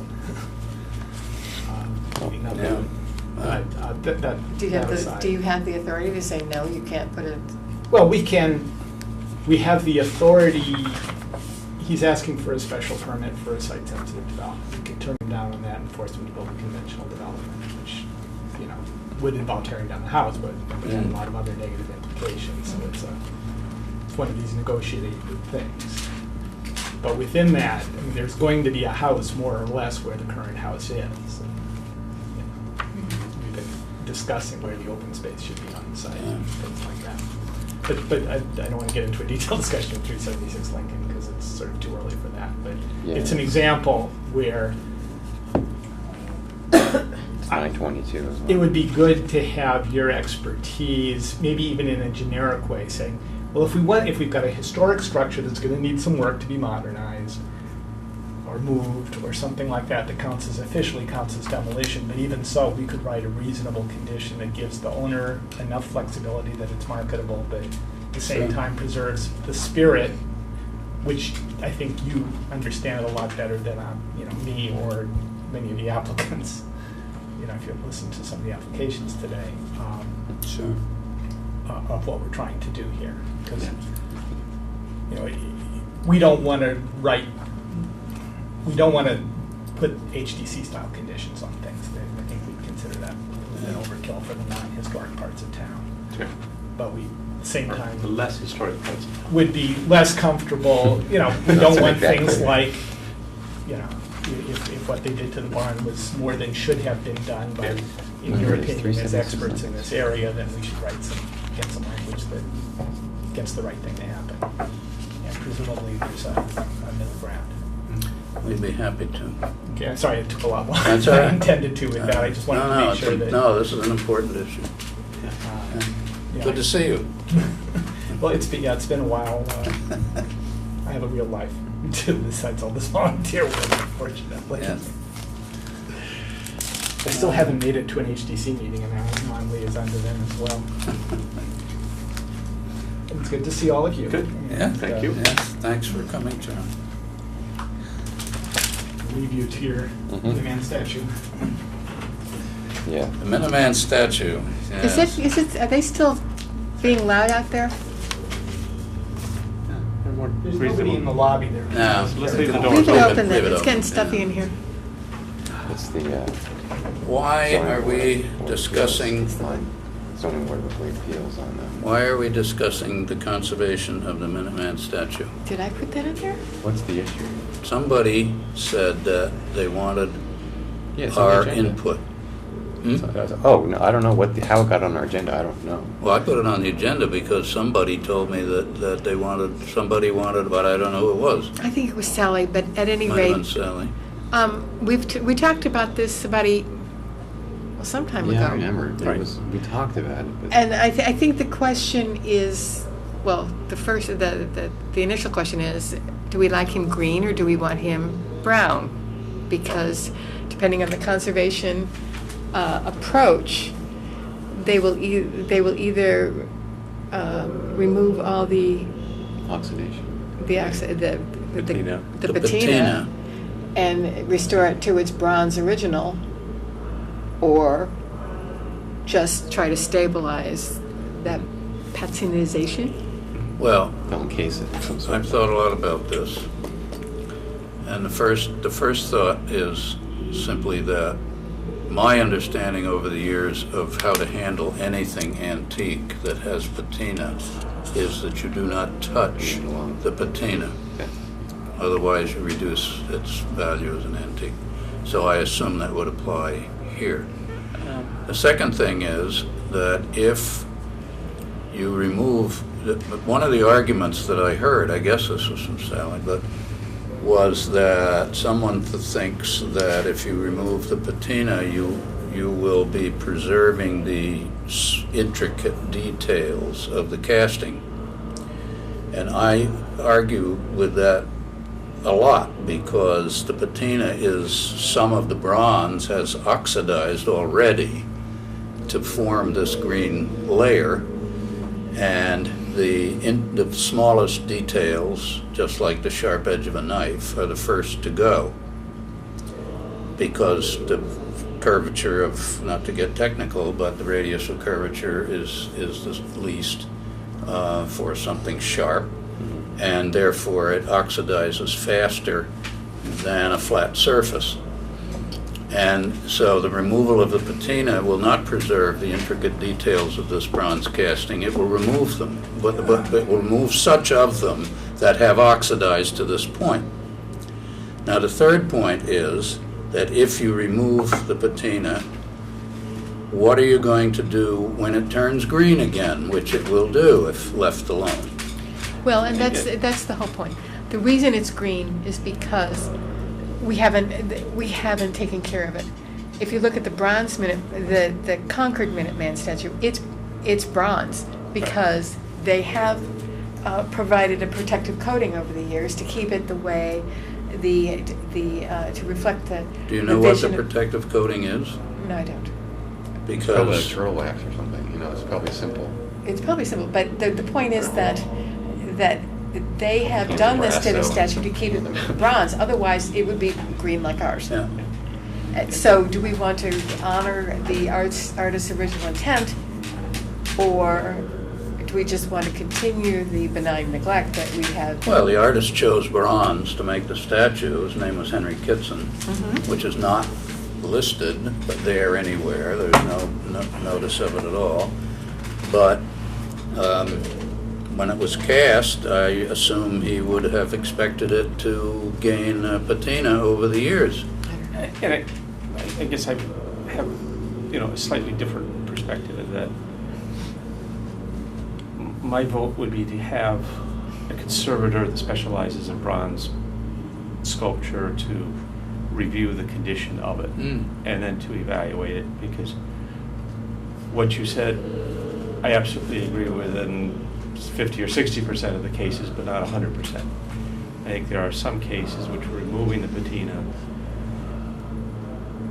is, and coating the bronze is better long-term, especially if there is kind of focused areas of water run. That there are probably small areas that get too much water to keep the patina. So I would rather see the town hire a bronze conservator to come in, look at it carefully, and make a very specific recommendation. Well, I think they are going to do that, or have done it. I'm not sure. I don't have anything with me here. I don't know where this came from. And then I would say, give us the report But that the conservator did. I might agree that when a statue is first cast, that it might be preserved if an oxidation prevented. But now I don't know how old that statue is, but when was it put up? For the first centennial or I don't remember. sesquicentennial? I mean, it's pretty old. It's documented, I just don't know.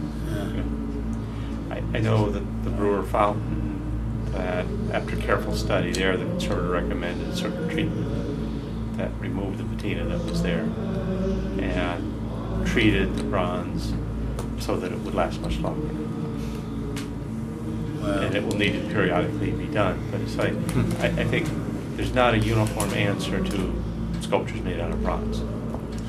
well, I'll ask okay. Sally, I'll talk to Sally and find out, because I think this came from her, because someone asked her. Yeah.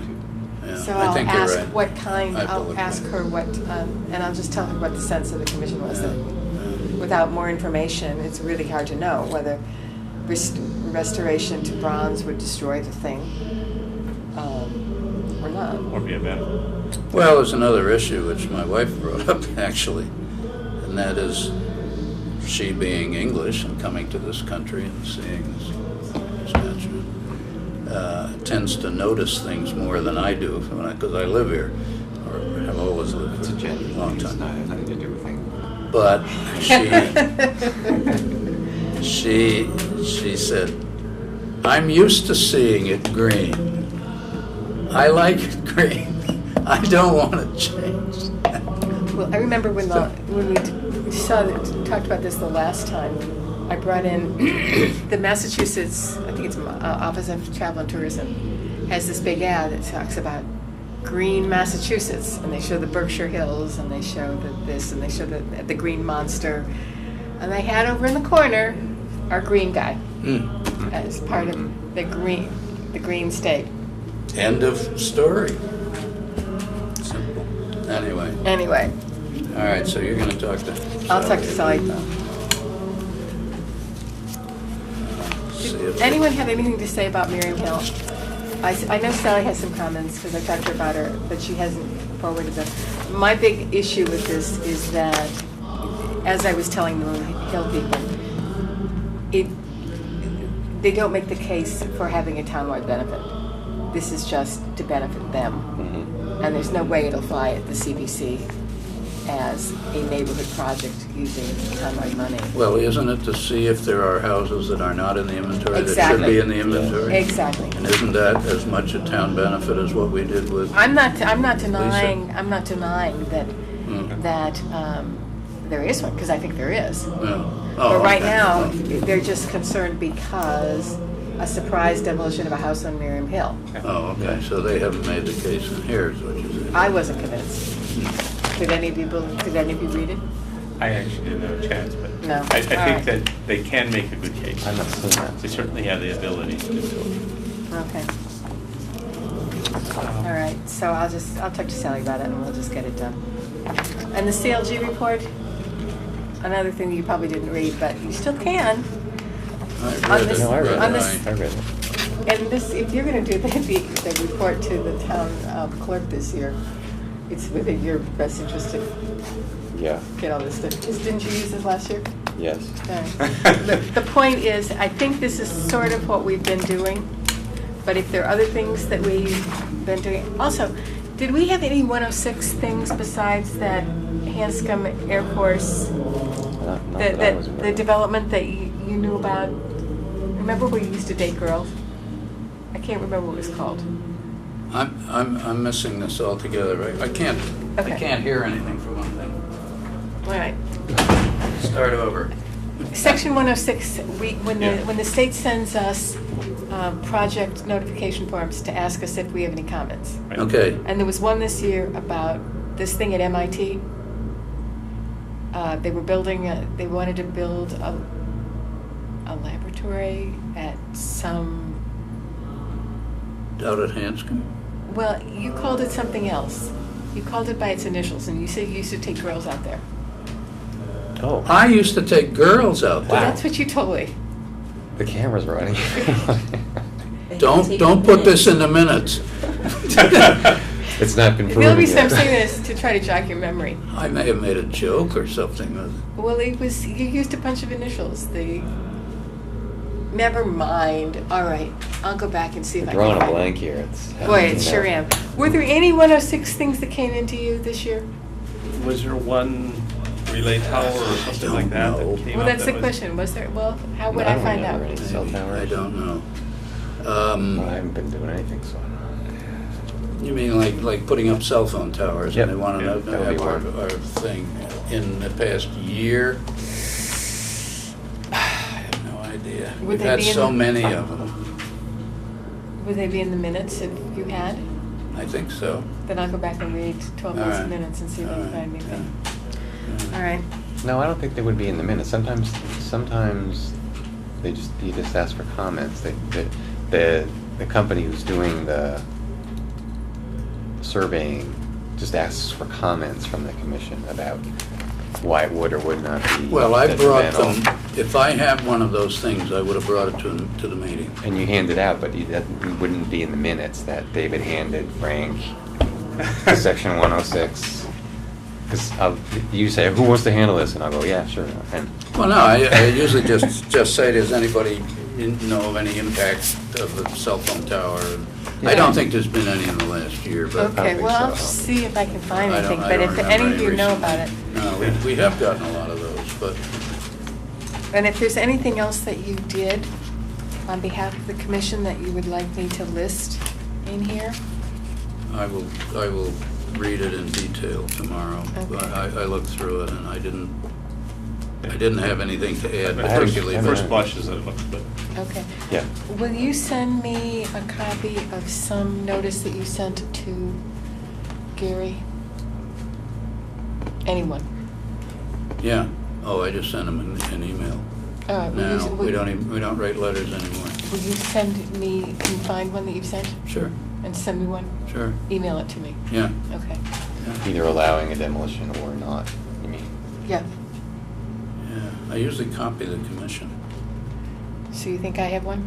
probably, but I'll send you one. Yeah, I probably do. I think I And what, remember. if you read my email of the last week or so, Yeah. I've suggested that Teresa can get from the minutes what we've done, like these 3 public hearings. So you could generate, just while you're doing the minutes, an email to Gary from the commission, copying us.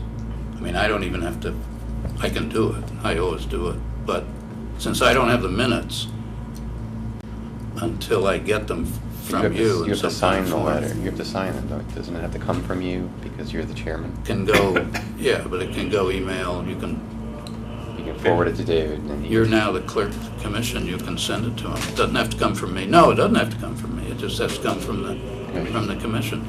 So it could be automatic that, hey, Gary, we did this, 3 Field Road, 40 Earl Street, and such, and here's the decisions of the commission, bango. Okay. I have a question. Yep. On the letterhead now, does my name go on it with clerk because he had clerk?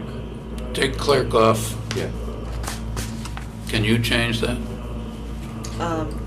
Yes, and I want to say something. When you send me the agenda, I have to actually redo it because whatever you're writing it in and whatever we have is just not compatible. Where Oh. historical commission's way over here, Sally's over here, or the emails all over the place, and Okay. I would suggest when you write the commission that it would be the historical commission to be, say, that's what commission Oh, we're okay. speaking of, not just a random commission meeting. David's programs are historic. Preserving. Early digital technology. Well, I'm using Word, but it's an old Word I got from you, actually. I can send you a template have you developed a template with just the top half? No, I have to do that. They've kind of loaded me up with other things to Can do. you use a doc? I should be able to.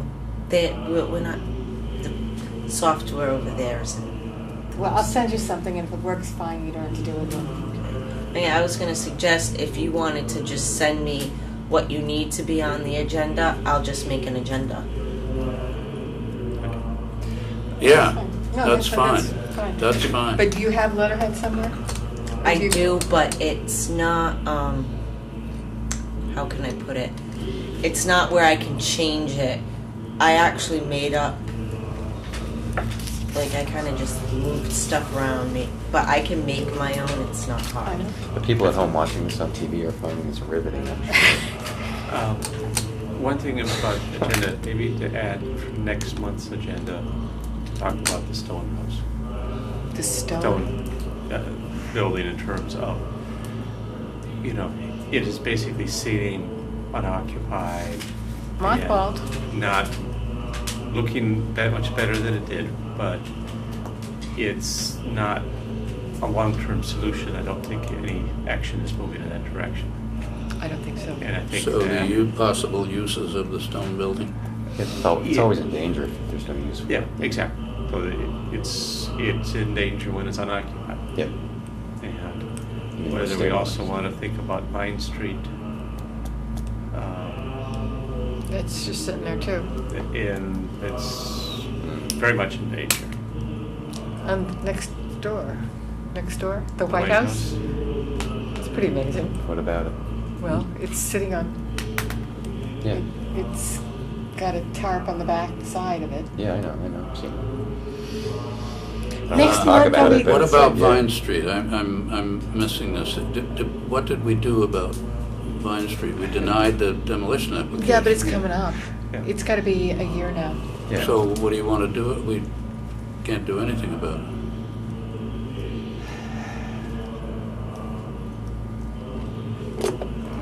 They're proposing on moving the White House there. Isn't that one of the solutions to it? Moving the White House to the Vine Street location? Well, that's not gonna happen. That's not gonna happen now, No. right, because they got their demolition. The It's just, HGC won't let them. Well, I'll put it on the agenda. it's an unfortunate loss to have come up. It could easily be. Next month is our public hearing on the time limits, yes? That's right. We have to put an ad in the paper for the next meeting, 2 weeks. discussion of the proposed, not regulations, but policy. Historical Commission policy on time limits of on its decisions. Yep. Let's see if anyone shows up. I make a motion to adjourn. Second. Second, we're adjourned.